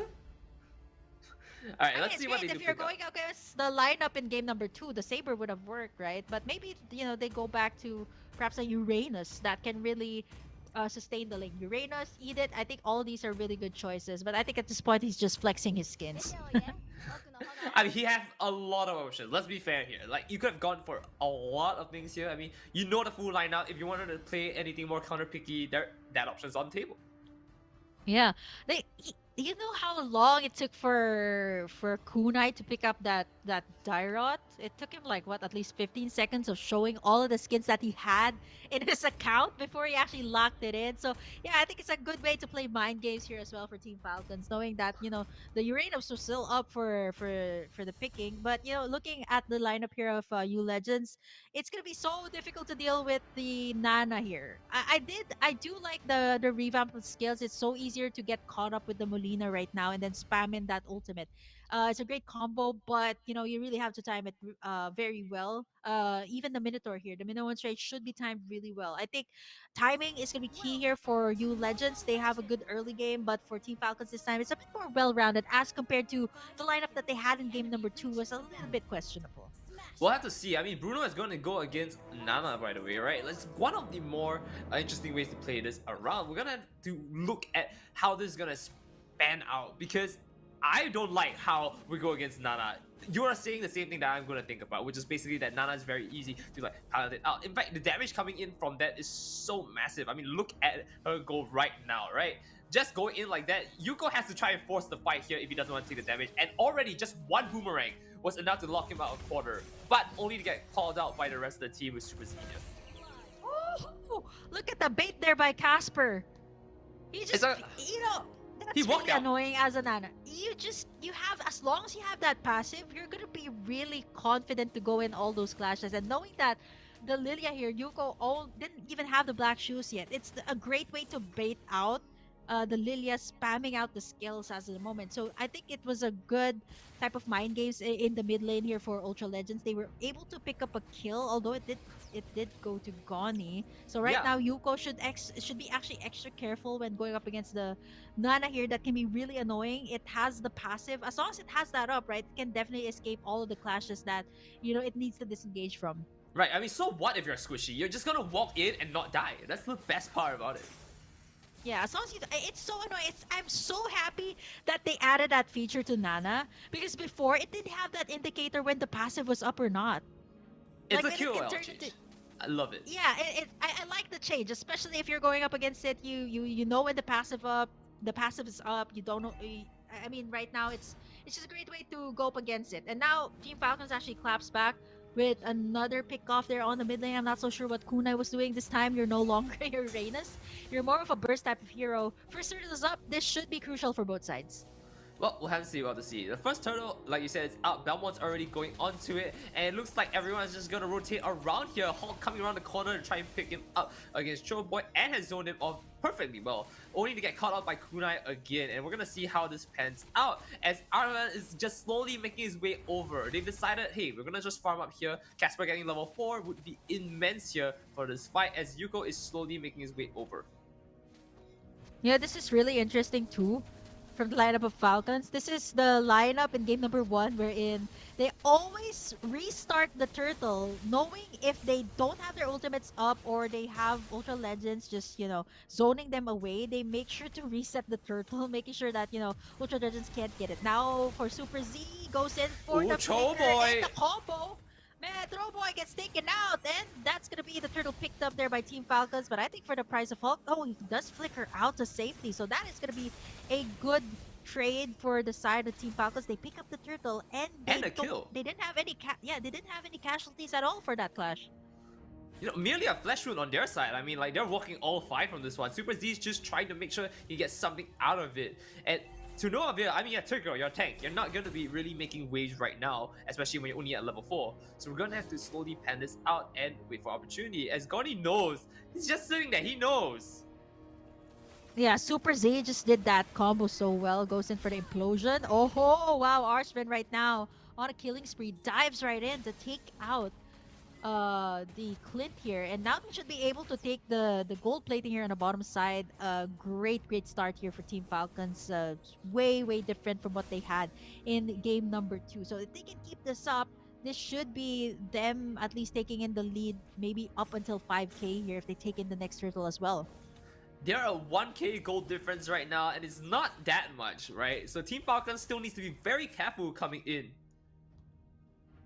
Man, 10k right now. I mean, yeah, the Balmud is farming up pretty well. I guess what really went well in that first encounter up against Turtle was Throwboy was caught in the middle of the implosion of Super Z. Was willing to land in that ultimate to make sure that Throwboy doesn't click that lethal counter to take in the turtle. So they were able to set up the play, take out Throwboy, and even take up the turtle. So if they can keep up this pressure, especially on the gold lane as well, look at that. The gold plating has been shred down to half HP. I think at this point they can be able to take it down a whole lot more, right? Lark has been farming up so well. I think at this point he should be way ahead against the Clint. And now the turtle's going to be the target here for both sides. Once again, the second turtle for the game. First one was taken in by Team Falcons. So like what I mentioned, the X-Borg is such a great way to zone out Kunai and even Throwboy. Ooh, we're gonna see whether they can play this out well though, as we are slowly seeing them just going for picks. Goni's gonna go down for the count here to the 2v1, and the tower is basically down for the taking. But again, Arvine has better things to do here, just like the turtle right there. And Trollboy has to respond to this right now. 2 levels under as well, don't forget. Well, it's gonna be a retribution battle at this point, knowing that Super Z is gonna go down to the bottom side. Oh, I'm not sure. I'm not sure. It's a little though. He used up the ultimate already, so this is the time to go. Not unless Kunai is gonna go for the ultimates. That's gonna be a 3v2 situation here. Yeah, Kunai really low, misses in that ultimate, but that's gonna be Kunai taken down really low. Turtle's already at 140 HP. Let's see who's gonna be able to take it. Yeah, he has the immortality, but that's gonna be Ultra Legends picking up the turtle, and now Hulk still has that last insanity up and kicking. But you go look at the trade-off here from the side of Team Falcons. They managed to take down the bottom lane, and the rest of the team members here are still alive and kicking. Now Casper as well. Passive is no longer available here for the taking, and this should be good. Yeah, they can dive it, but Casper, not so sure if it's wise to be, saving in this tower, because this is gonna be a lot more damage coming out from the side of Falcons. Look at them. They might take this one. One for team. One more. One more for Gotti. He's gonna be able to sustain. Here comes the Balba from the backside. Super Z running all the way, using that retribution here, but he's not gonna be able to use that lethal counter. Everyone goes back to safety. The spinning, but not the winning, unfortunately, as they're able to just completely fall back here. Not yet. You know, okay, not yet. But right now, 6-3. They are 3k goal difference, right? 2k goal difference. You're on the side of Ultra Legends here, so you should be saying not yet. What I'm hearing is you have defected from Falcons, and I'm going back there. Not yet. Not yet. I was just reminding you of your role. That you should be on the side of Team Falcons, but Throwboy is in trouble here. Oh, Trollboy is completely knocked out here by the Nolan, and that is going to be devastating as they were able to push in for the tier 1 tower. But with the help of Nana here, they might be at least able to chip them out for another fight. Ooh, solo kill on the top side though by the Clint.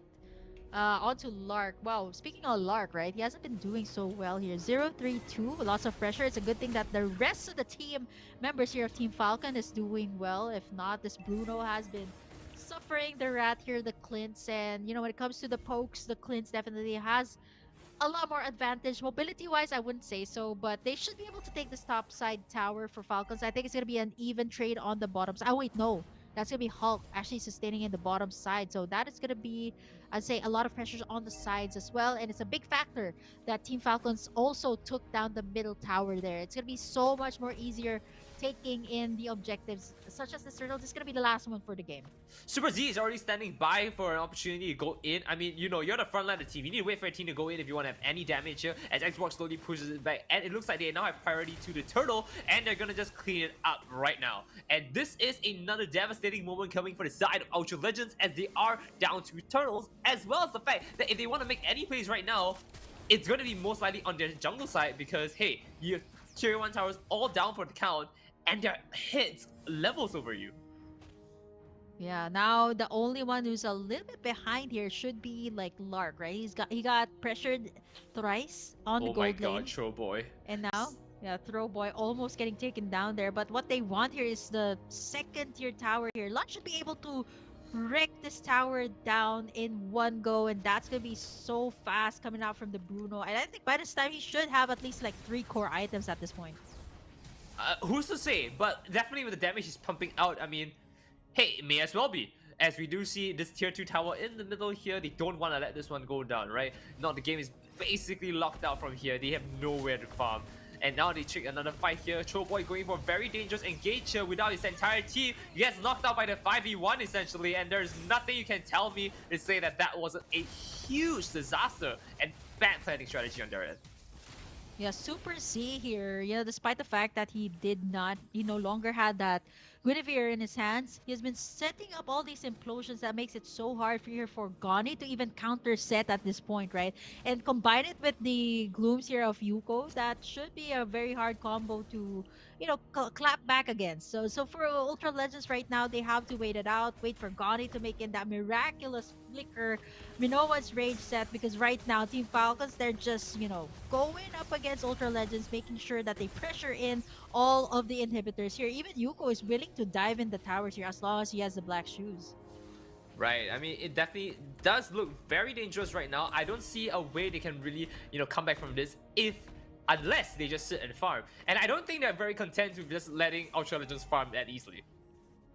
Oh, that's going to be the lightning charger picked up by Casper. So that is going to be additional burst damage coming out from the Nana. We did kind of see it earlier coming out from the Molina Blitz, but there you need to have a huge area of effect because there's a lot of front line here for the side of Falcons. Super Z has been giving out so much vision here up against Ultra Legends. Even Throwboy can't go in, for the lethal counter play to steal up that Lord. And right now, they're going to be able to take in. Look at the damage coming out though. Archman gonna try to go in, but that's gonna be him picking up that clit, and now Moni tries to go in for the setup plays, but no follow-up. Last Insanity casted here by Hulk, still has the immortality up, and that's gonna be Lord marching in the mid-side. 1-for-none trade, still in favor here of Team Falcons. And it's looking very good again. What can he possibly do here? The Lord is now marching in, and basically Xbox has got them all zoned out, waiting for opportunities to dive in here. That's 2 for the side coming in from Team Falcons here. If it weren't for the Belmont just backing away here, they would have gotten a third one. A third one is coming in from the Nana, but with the passive proc, that just means that they have an opportunity to try and defend this. The Lord is slowly going to be chipped out here as Xbox is going to be taken out. Almost!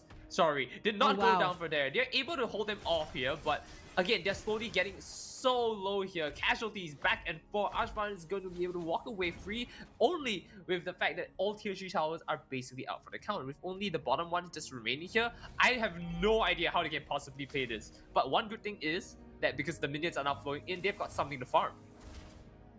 At least something to farm at this point, because look at the jungle side. That's gonna be Arsman taking in all of the creeps, not giving any single thing to Throwboy. Speaking of Throwboy, 0-3-0 on the Balman.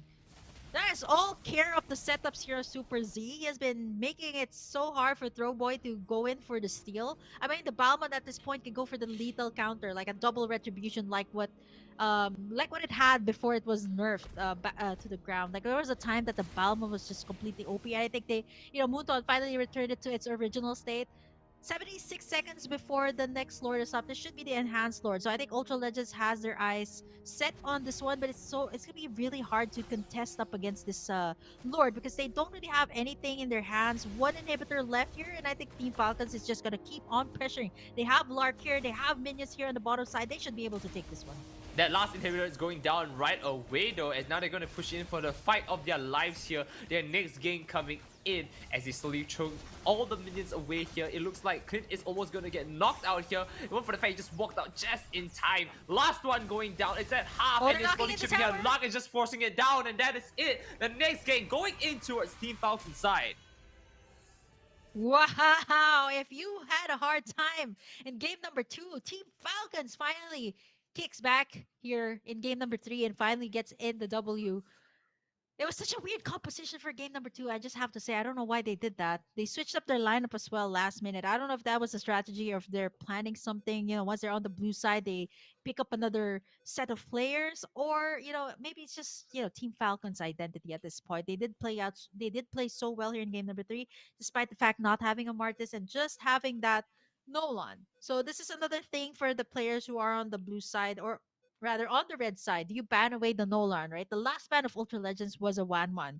So I get it. The 1-1 is so difficult to deal with. There are counters for the 1-1, but they just respecting the fact that, you know, Team Falcons can pull off that 1-1, especially when it comes to the late game type of composition. Falcons right now was able to get their hands on the Lolan, a great early game, but Ultra Legends had their answer as well. They had the Balmond, but they weren't able to take any of the objectives, and you have to give it to Super Z at this game. It was popping in that implosion left and right, making sure that the Balmond is not able to pop in that lethal counter. Having that setup, having that Lilia in the back line was able to really pressure out the side of Ultra Legends, and they were able to get the win here. It's a 2-1 right now. One more game for Team Falcons before they close the gap here with, uh, yeah, 3-1, possibly against Ultra Legends.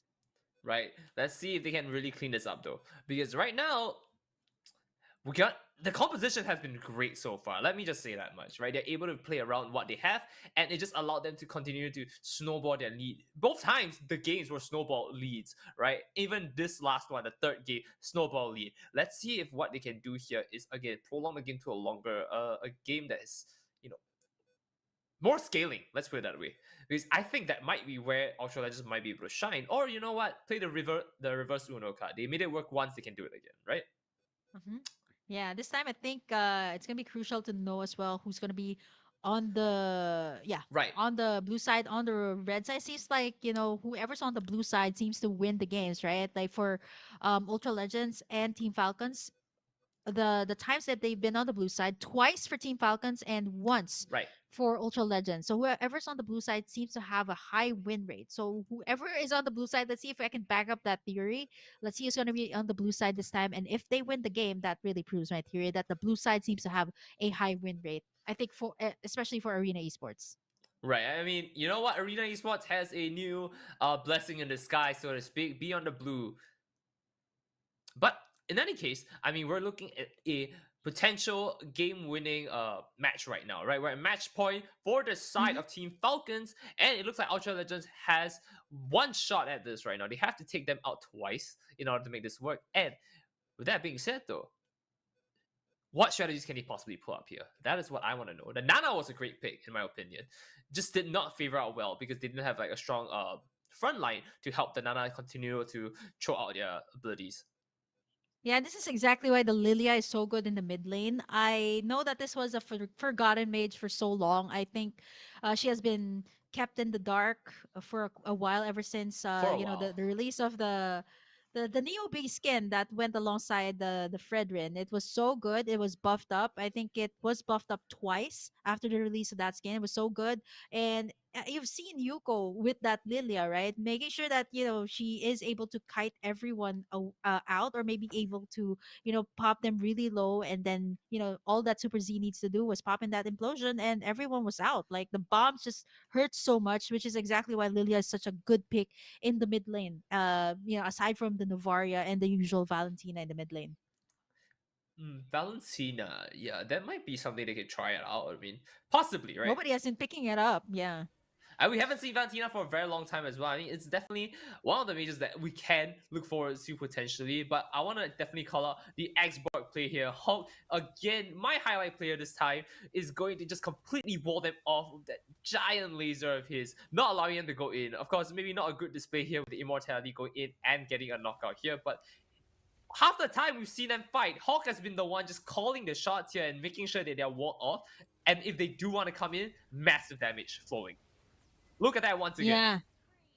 Yeah. Ooh, yeah, the bombs here of Yuko, the glooms was just too much to handle, and even someone like Casper can't position well. There were a lot of good sets here. Have to commend Gani. Not only Gani, but Yuko. Sorry, Super Z rather had so many good sets here in this game, which is what enabled Team Falcons to reach this point. And by that time, they didn't even need that last Lord. All they needed to do was just get into minion waves, clear out the lanes. They have a very good wave clear, and they just get the Bruno to lock in the tower, and it was game over. Right. So now the question remains though, do they want to pick up the Xbox or ban it instead? I have a feeling the Xbox might make a return for this game. I mean, it's definitely doing some wonders here. But what I will say as well is the fact that their lack of frontliners is going to cost them heavily if they go in with the same composition. Ultra Legends might want to pick up another Uranus on their side once again. I mean, that has been working out for them, and changing it is just why? Why? See, exactly. That was the same question that I had for Team Falcons. Like, why did you guys? It worked so well in game number. You guys just want to extend your Yeah. screen time here. I think at this point they just want to extend their screen time here and get casted by Burger King and Nitera at this point.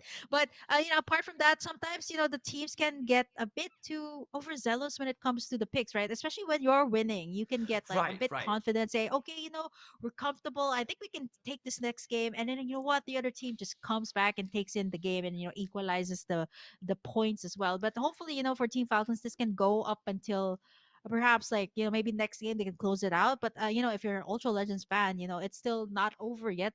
You can still equalize the playing field by taking it to a 2-2. But Team Falcons right now, if they work with the same lineup and if they're on the blue side, I think they can take this thing. Well, if anything, they're not just good players, they're good showsmen because, I mean, hey, increase that screen time. Let's go to a 3-2 is what they want to happen. But I don't know if Team Falcons wants that to happen. Do they have the stamina to call it out right now? Let's take a look at the last game scoreboard real quick as well as we get to see how it pans out. A lot of the games have been at least 5 kill difference. In fact, the goalie has been insane from the side. But we go to Arshvan as the MVP here. On top of his 6 kills, he was definitely able to make plays with Nolan, making such a wave across the entire map here with his not only Lord, but his turtles. Yeah, wow, that is a massive gold lead for Arshvin, right? Even the gold laner didn't have as much as 11,000 for him. I think the fact is that he was not shut down in this entire game. So, not having that shutdown, the goal just keeps on piling up. And Arslan was just able to, not only take in the turtles, but he was able to, get in those ties. You guys have seen it in the highlights. I have to commend Yuko and Super Z as well in this game for, making it so much more easier for Arslan to rotate around the lanes. The Lilia has a great amount of wave clear. And Super Z, you've seen all of the implosion he has made the entire game, making it so hard for Throwboy to actually, steal the objectives away from Team Falcons. Well, again, we're gonna set out the games here. I do believe they're going into their pick and bans already. And one thing I think will make a return here is that we might see Casper back on Angela. I have a feeling they might overlook the ban there, and that might be what they can use to save the game. If they don't pick up the Uranus, a global ultimate shield might be what they need. The Angela wasn't picked up, right? It was banned away. It was banned the last round. Yes. Yeah, banned the last game. So let's take a look at Our faces. So, yeah, it's gonna be a faces once again. No longer the scoreboard or the highlights. But you know what? I think it's pretty interesting seeing this is gonna be the last monthly final. So I love how the players have been playing around with their picks, right? Picking up a Cecilion. I think the most contemporary one that I've ever seen here was a Clint. Like both sides seem to be prioritizing the Clint. What is with the Clint? Like I don't know what is the story behind the Clint. Is it a meta in their region or I don't know. All right, here we go. Ghani is going in for the first ban here on blue side. Barat again going to get called out. What were we expecting, right? What were we expecting? 1-1 coming in as well for Falcon. Nothing new on this side, but let's see what they really go for now. So the 1-1 this time is gonna be a first ban here for Prio ban rather for Falcons. Oh, okay. So blue side is gonna be Ultra Legends, and Falcons is gonna go with their lineup that they had back in game number 2. So I'm just hoping that they don't pick up a very weird composition once again. So You sound here's the excited. thing. Yeah, blue side. Let's see if they can prove my theory, right? So they're taking away all of the jungler options here for Bubblegum, maybe leaving him with again, maybe a Thomas or Balmond. 1-1. Martis might actually be a a possible ban here for either U Legends, but I guess they can pick it up since they're on the blue side. So that's gonna be up to Falcon if they want to ban that out or the Nolan, right? They can also use the Nolan here for Ultra Legends. Ooh, you're right here. I don't know what Trueboy might be considering banning though. That's the other thing that we have to think about real quick. There's a lot of options. right? Because so far, most of the picks, bans here are things that have already been done before, right? They're like staple bans. Mhm. So right now, Yeah, even the Lunox is a staple ban here. yeah, it's Whenever been it's out up, for right? 2 games. Yes. Upon Nolan, there we go. Ooh. Pretty interesting that Ultra Legends banned this away, which means that it might be due to the fact that they're not comfortable with the Nolan, right? Like when you Right. ban it away, that means your team They does lock him not out as well. either. Yes. Yeah, it's either they're not comfortable playing that hero or it doesn't fit their composition well. That should be the answer to why they banned that away. Is knowing that they're on the blue side, the Nolan is one of the picks that is, either number one ban, number one pick. Final ban here for Falcon. Do they respect the Martis at this point? Like, I Good mean, the Martis is question. up for the picking, right? Right. 1-1 is already out, so Martis could be an option here. Ooh, very interesting. All Casper heroes. Yeah, this is what made it hard. Okay, maybe they can let the Martis slide, but the Alice was also a problem for the lineup that Falcons had in game number 2. The backline was so accessible due to the fact that the Alice had ins and outs to the back line. So now, without the Alice, they can let the Marta slide, or maybe they can pick something totally different at this point. But looking at the way that they've been picking up the heroes, it seems to be the Martis as the prior pick or the Nolan as the first pick here. Well, Oh, let's I see if completely that's the forgot about case. this. Ooh, very strong start here for Ultra Legends. Now, this is going to force out the side of Falcons to pick up a hero with suppression. Kaja or a Franco here. This should be the only way to deal with a Joy. I've gone up against this in ranked games and it's so annoying. There's no way to actually stop this hero, not unless you have a Phobius or you have a Kaja to just control this Joy that is just so mobile that can just traverse around the land of Dawn here at this point. So Falcon, they should consider a hero with suppression. That there's only two in this game. That should be a Franco or a Kaja. Ooh, okay, let's see what happens though. I mean, like, we might still get it. We might still get it. It is still on the table. Do you want to make friends with Nana? Oh, the Nana and the Martis both picked up. Remember the other theory you had? If a Martis is in play, that's an instant win. Let's see if that is on the table right now. Ooh, so I guess this is a theory that I have, right? Does Martis win games or does the blue side win more games? I think that's gonna test out my theory this time. Let's see if that's gonna be the case, since it's gonna be a totally different jungler this time for the side of Team Falcons. I guess maybe this is the lineup that works well when they're on the red side. So that could also be a strategy, right? That's why they're picking up or they're fielding out different players this time. I guess for the side of U Legends, they're going for a pretty similar lineup to what they had in game number 2, except for the fact that they have a Joy this time. Throwboy, perhaps this time can pick up maybe also a great hero that can go head to head with the Martis in the early game. But this is looking really scary, right? This might actually just be a Joy in the jungle. They just haven't decided yet, or a Joy in the mid lane. Alright, we do see the Uranus and Minotaur coming back in here. Back to the bans now. We haven't seen Matilda yet. And I want to say that that could still be on the table, but can it really be on the table? Matilda is still an option here. I guess, it would be a good ban, knowing that you Legends might actually pick this up, right? Imagine having the Matilda, right? Having a guiding wind to get you out of those clashes is going to be really annoying here, especially for the side of Falcons that seem to have that dive type of composition once again with the Martis and the Minotaur. So having the Matilda here would enable the lineup here of new legends to just shine even more. So they could actually, maybe pick that up. They take away the Kaja here, which is, I guess, an answer that I wanted to have for the Joy. I don't know. They just went. I guess they went for the steal here for the Right. Minotaur, stealing it away from Chivalry is Gani. But I would prefer that they have either a Franco or a Kaja at this point, right? There's no way to control this Joy if it just snowballs at this point, right? There's no way to control it. There's no way way. to take it down. Not unless you're gonna go for a Phobius here. Alright, Lark. It's so funny they ban away the Clint. Like, I don't know what's up with the Clint. What's up with this team? Somebody please answer my question. What's up with the Clint prio pick? It's not I wouldn't say it like S up until A tier. It's for me it's a B tier in the marksman lane. A situational perhaps, but not one of those heroes like Iksha, and yes, finally somebody banned that away. You would enable the lineup here of new legends to shine so much more. Dairon, final ban here. Not so sure why that's gonna be the case. I guess it's for the Lyra. Uranus. Gonna make it so hard. Okay, Yuzong, but still not an answer to the I guess it's an answer to the Claude, but not really an answer towards the Joy. But we still like that on the field though. I mean, like, it's still able to pick up. That might be another thing you can consider. Yeah, so they do have the damage right now for the side of U Legends. They still need a jungler and a roamer, so the Matildas has already been out. The Angela's open, by the way. That's so good with the lineup here of U Legends.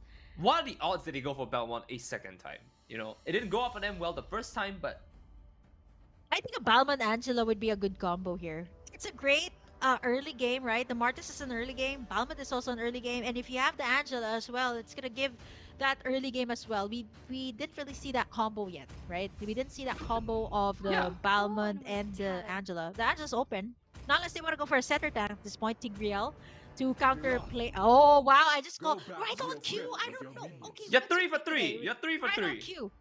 Yeah, but I mean, I get it. I get it why they wanted to go for the Tigreal in the last minute, because having the Angela, right? Yeah, you can heal. Yeah, you can sustain the clash, but it's so different from having a Tigreal set up the play, knowing that, that was what made it hard for them in game number 3, right? The implosion, the flicker implosion, was such a menace for them. Now they pick up the carry here to deal with the tanky heroes.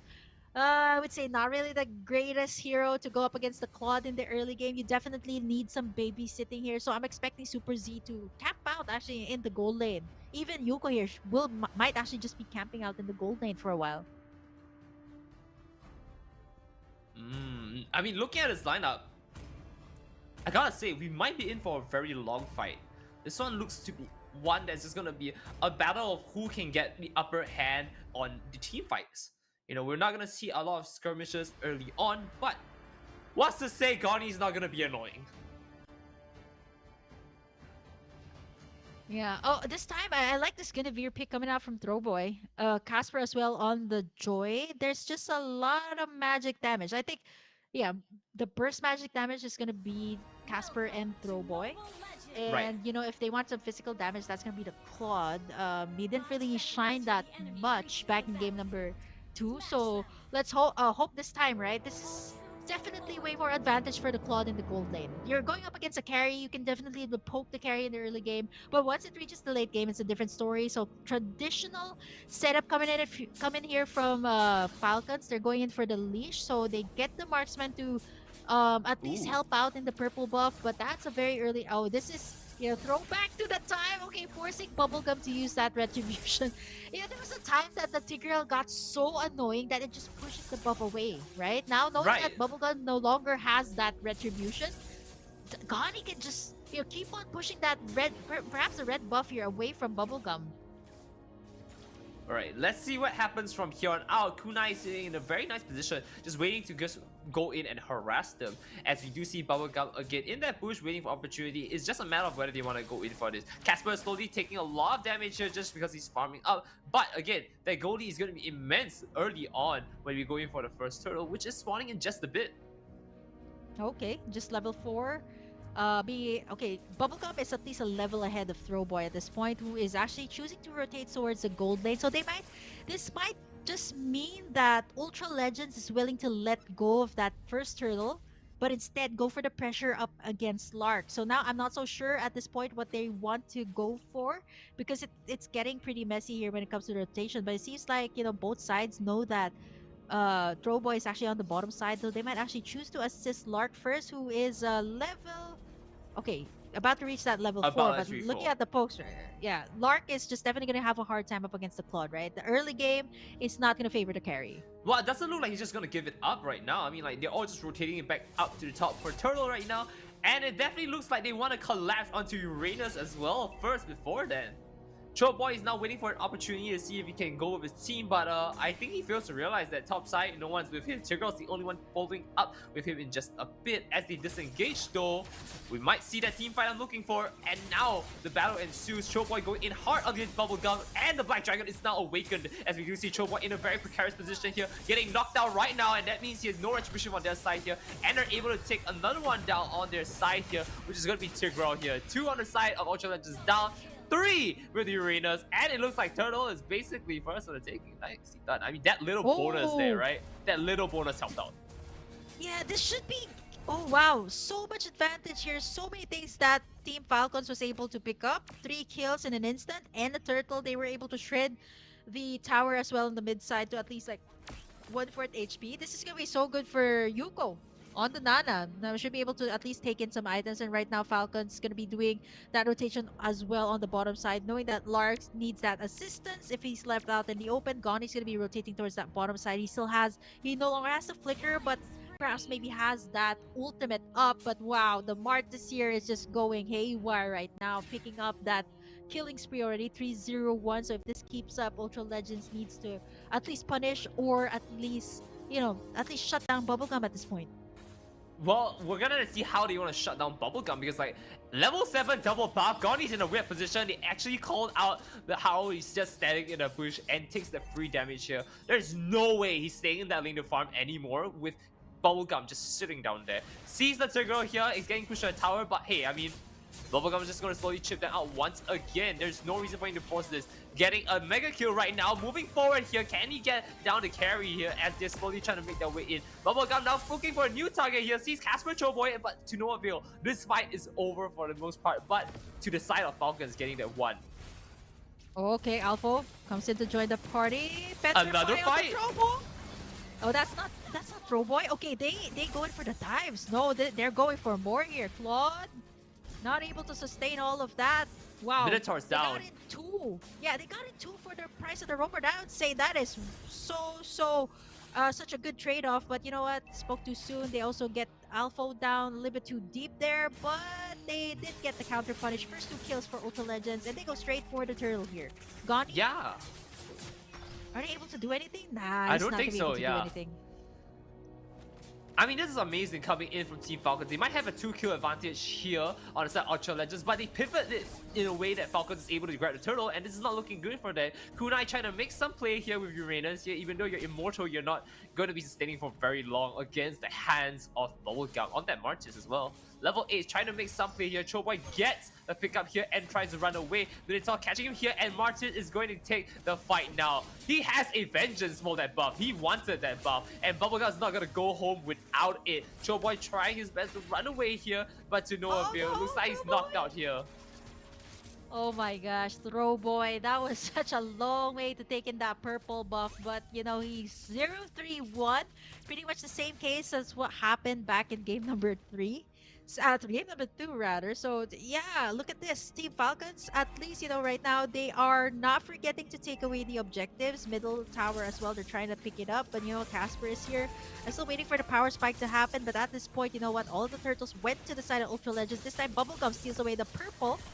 Flicker out for the side of Casper. Nice setup. Throwboy goes in for the spatial migration, but not able to get anything. Bubblegum at this point is just on a rampage right now. Even Kunai might face this rat. He's able to sustain, but Casper as well gonna be missing out on that ultimate. So many front lines here for the side of Team Falcons. Throwboy going in for Casper. Does not have the ultimate. He did flicker out, shut down onto Bubblegum, and that is a good trade-off for the side of Ultra Legends. Let's see where we're going in right now. As Super Z is just a little bit worse for wear here, and Kunai is alone, so there is an opportunity here for them to pick that up. They force this fight here, they might get something out for here. Uranus going in again. Super Z looking low, and Yuko poking out here bit by bit. With no one in the front line though, I don't know if she wants to stay there. Okay, last turtle is still up here for the taking. Gonnie able to take on the mid tower here, so Ultra Legends showing signs of life here, closing in the gap as well by getting in at least 2k. Still, Team Falcons on the lead. Gonnie right now really low. Alpha gonna be able to make him back away right now. Turtle 1/4 HP. Wait, what's going on? They're backing away? Yeah, they're backing away. They don't have enough people to go in for it. 3-2 here, and it now is 3-1, really low. And if they have Casper in, I mean, that's still not a lot of help here. They drop another ultimate here with the Black Dragon. Awakening out is just going in and trying to look for Casper. And they do see him. I think they want him down as well. I mean, no survivors after looking at that turtle. There's 2 turtles on the side of Falcon here, and it's not looking good. Yeah, this is where the Nana gets really annoying at this point. Look at this, 0-0-6 for Yuko. He's just been such a good support here towards Team Falcons, and now having in the Molina there, it's gonna make it harder for the damage dealers to position themselves. And you know what? We haven't taken a notice here of Lark just yet, right? He has been Not yet. farming. He has been picking up like 0-0-1 on the carry, right? But he has been picking up towers after towers on the bottom side and on the top side as well. Ooh, I don't know what to tell you right now. It definitely looks like Falcons has this game locked and under a 4k gold lead as well, going to 5k, and looks like Harry is just slowly chipping his way down here. Kunai is unable to do anything even as a tank here, as, I mean, look at that massive damage just going back and forth against each other. With the 11 kill advantage as well, I mean, what can they do? Look, Alpha goes down. That is one advantage out for Ultra Legends, but I don't know if that can help them. Yeah, 2v1 situation. Okay. The Claude! Wow! Look at the burst coming out from Yuko. 1 hit, 2 hits to delete that Claude. Man, he didn't even... He used up the Purify as well, so that was like one spell out. And now Team Falcons without the marksman. This should be, an easy lord take for them. Not unless, they're able to take down the marksman as well here for Team Falcons. Right, now we're gonna see how this plays out. Because right now, we're waiting for the Lord, like you said. 20 seconds down, and it doesn't look like they are positioned well for this. Ultra Legends might just have to give this Lord out and just farm up. Martin is coming in from middle here, and he might get himself another kill here if he wants to go for it. But I think just positioning for the Lord instead is just so much better. Oh, Yeah, I spots mean... the Tigreal. Okay, both... Yep.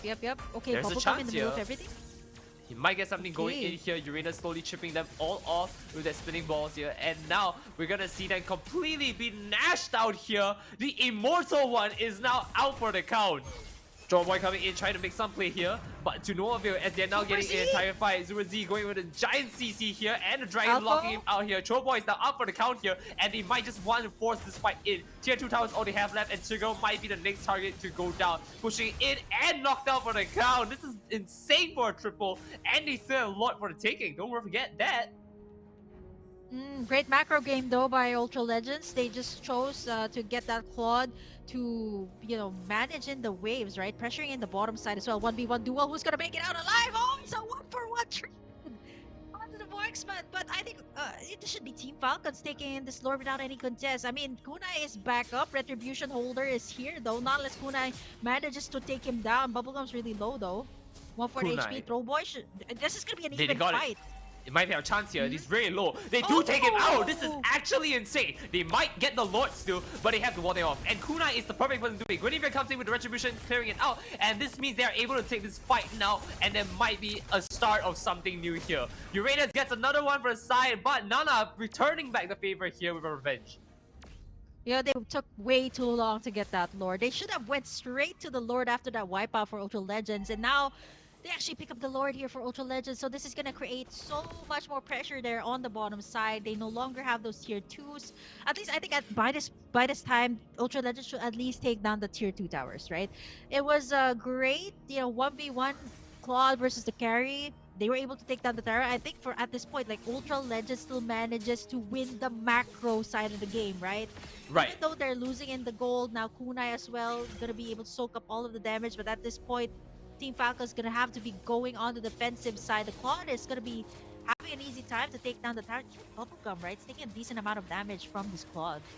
And what can he possibly do here? I mean, it's just really stifling to just be around any of those choke points right now, as you can see there. But Ultra Legends is making that way over, slow and steady, as they are able to just wall it off. Uranus can just sit down on those choke points, right? Soak the damage and walk away while the entire team slowly pushes in. The Lord is also making headway there at the bottom side, as they're able to slowly now make their way in. Uranus going in for a fight, and Choboy lurching his body over and trying to make a play here, only to be completely desolated right there. And now it looks like this is going to be a complete collapse on the side of Falcons into Ultra Legends, and they might get themselves a full wipe here if it weren't for the fact that, again, targeting Uranus is not the play. But a return back from Gani here as Tigreal, but I don't see the play here. What was the point of going in as they slowly just lose their HP here? Well, that was Purify was used in by Lark, and now they're still gonna go for more lot of overextended team fights. Ooh, they killed the Nardus. Yep. Oh no, Kunai is able to soak up all of the damage, but you know what? The carry is starting to hurt as well. Lark gonna be able to pick him off as well. The true damage coming out from the carries light wheel mark should be able to, punish in, tanky heroes like Goni, tanky heroes like Kunai, and I think that's the answer. But right now, Ultra Legends, they're winning in the macro side of things, but Team Falcons, they are still managing pretty well, right? The gold is the gold's even out right now, 3.8k for both sides. Mind you, Ultra Legends was behind them by almost 4 to 5k goal before, and this is now where they stand here with a 10 kill deficit. They do have an advantage in terms of the towers, where like you said, the macro game is just amazing right now. Now, you know what, Team Falcons, they still have a chance of winning this. Purify is going to be up. I think it's going to be crucial for the marksmen, both sides, to have that Purify up, right? They don't want to get caught in between either the setups here from the side of Ultra Legends. And now, okay, they're going to go for the setup here. Here comes Super Z. We're gonna see. I mean, it's going down very much here with the Dragon going in, and they're gonna push in. Uranus is just completely in the wrong side right now, as everyone just dies on the back line here. And now Joe Boy is trying to take a return here onto Alpha, but he's still walking. He's still alive. Alpha is losing out just a little bit more, but he walks away scot-free. The entire team there to peel him off, and he basically walked out with 2 kills. And no casualties, right? A very low alpha here, but Choboy is still hungry. He wants to go for it so bad, but he does now. He's going to lose Lord. He needs to wait for opportunity. Just wait for a bit more. Do not be baited by the alpha going back. Kunai doing his best to wall off everyone here, just soak the damage. And I think Choboy knows that he needs to go, but it's a little bit too late. He is now in a position where he has to wait for that Lord. 15,000 HP here, and he's gotta wait it out. Choboy caught up by Super Z here. I don't think you want to carry on the fight. Just back off. Give the Lord up. It is not your time. Yeah, that's gonna be it. Falcons gonna be securing in that Lord, and that is gonna be Falcons as well. Once again, winning in the zoning game here. Having Alpha and Super Z zoning away, Throwboy zoning away Casper is very essential when it comes to securing in the objectives. And I have to commend here Yuko as well onto the Nana, right? Like the Nana, as long as you have it on a safe distance, you see how well it bursts down the heroes of Ultra Legends here. Like you saw the Claude getting bursted down but just by 2 shots of the ultimate here of the Nana. So Yuko hasn't suffered any casualties yet. 3-0-11, I'd have to say, next to Super Z here. He has been the one, shredding in the side of Ultra Legends apart. Now Goni has that immortality, should be able to buy him some time. I think you also have to consider that Casper is dishing out a lot of burst damage here as well onto the Joy, right? But the macro game, let's see how Team Falcons will even it out. The Lord is on their side, so they should be able to push out the waves. But look at Kunai. He's stopping the waves. He's cutting the waves here, making sure that Team Falcons does not get that second tier tower. So what a great gameplay here. They weren't able to take any of the towers here. Kunai, that guy right there in the middle, just cut down the wave so that the second tier tower is still alive and kicking. This guy, the mind games that he's playing, the macro gameplay, is just being won here by Ultra Legends.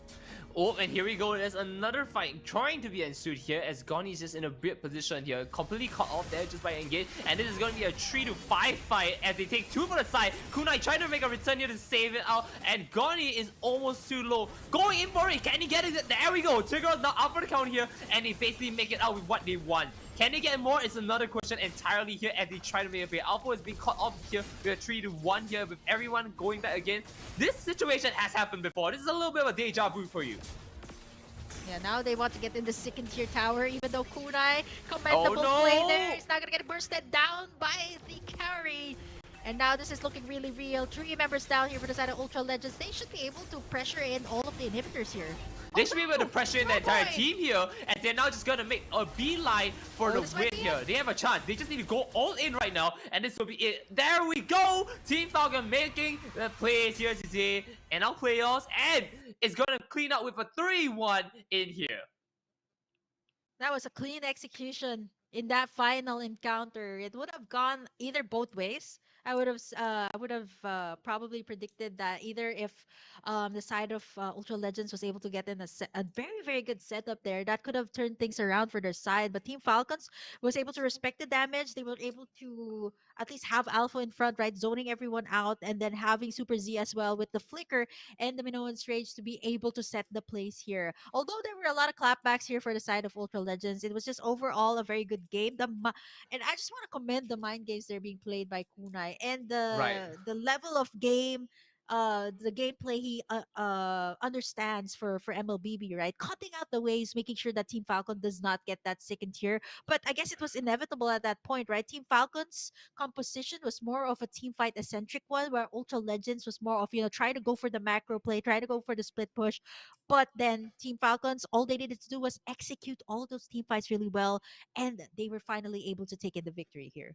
Right. And that's going to be quite the issue right now because, I mean, they had everything going for them from the start here. And of course, while they did choke a little bit at the end here with, so not at the end, just in the middle, where Ultra was able to take over the game for a little bit with all the towers. They did not know how to create the advantage with all of the gold that they had and try to turn it over because remember, their levels are still not, matching up.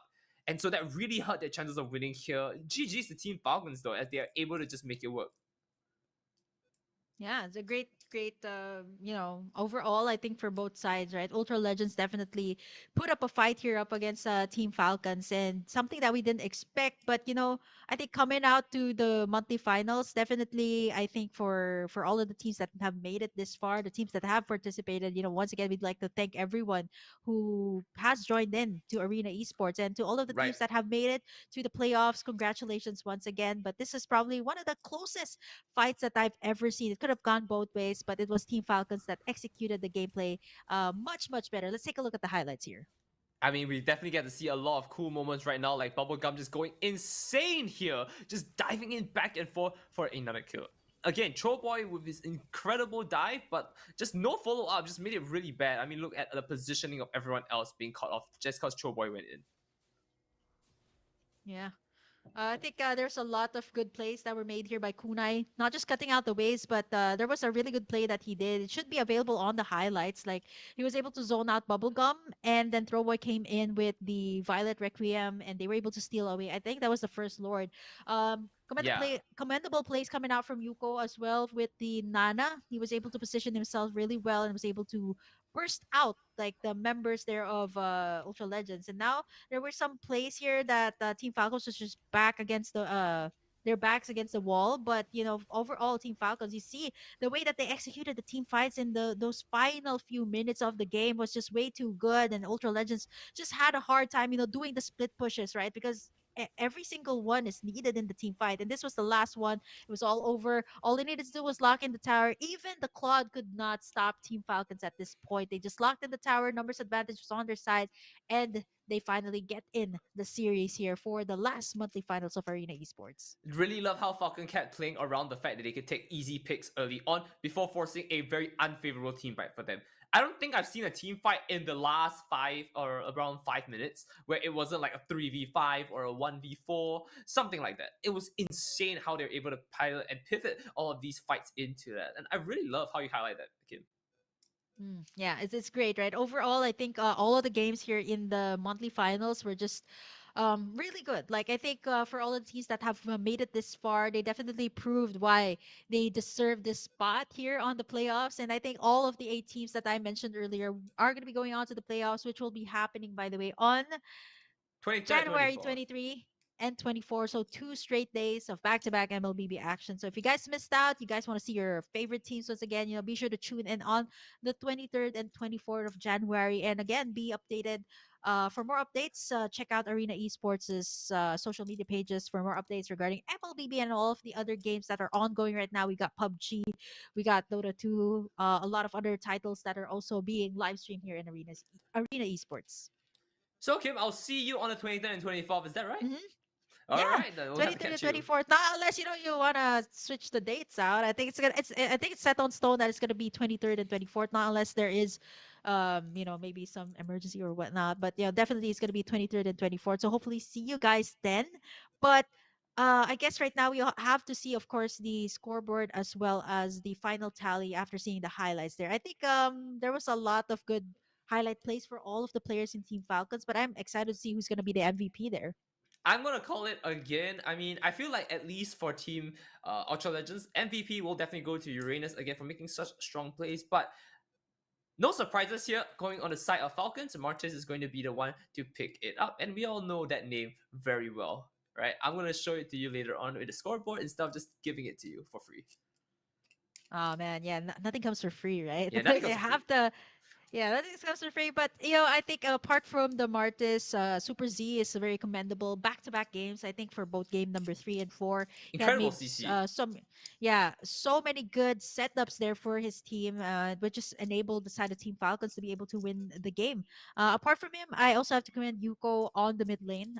He was able to position himself really well, even though there were times that Throwboy or maybe Kunai tried to take him out, but he managed to make it out. There was a lot of his passive was out. He flickered out to safety, and I don't think Yugo was taken out or even shut down at this point for game number 4. That is true. The more you think about it, and the more you look at like games, you definitely can see a lot of plays that could have been a lot better optimized. But Falcons was just there. It was peak, right?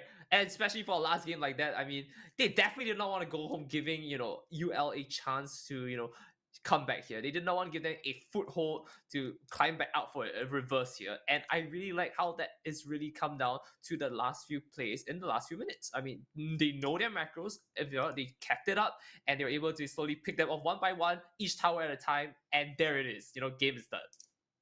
Okay, so I think it's safe to say that blue side doesn't always win, but Martis wins games. There you go. Martis Martis wins wins games. games.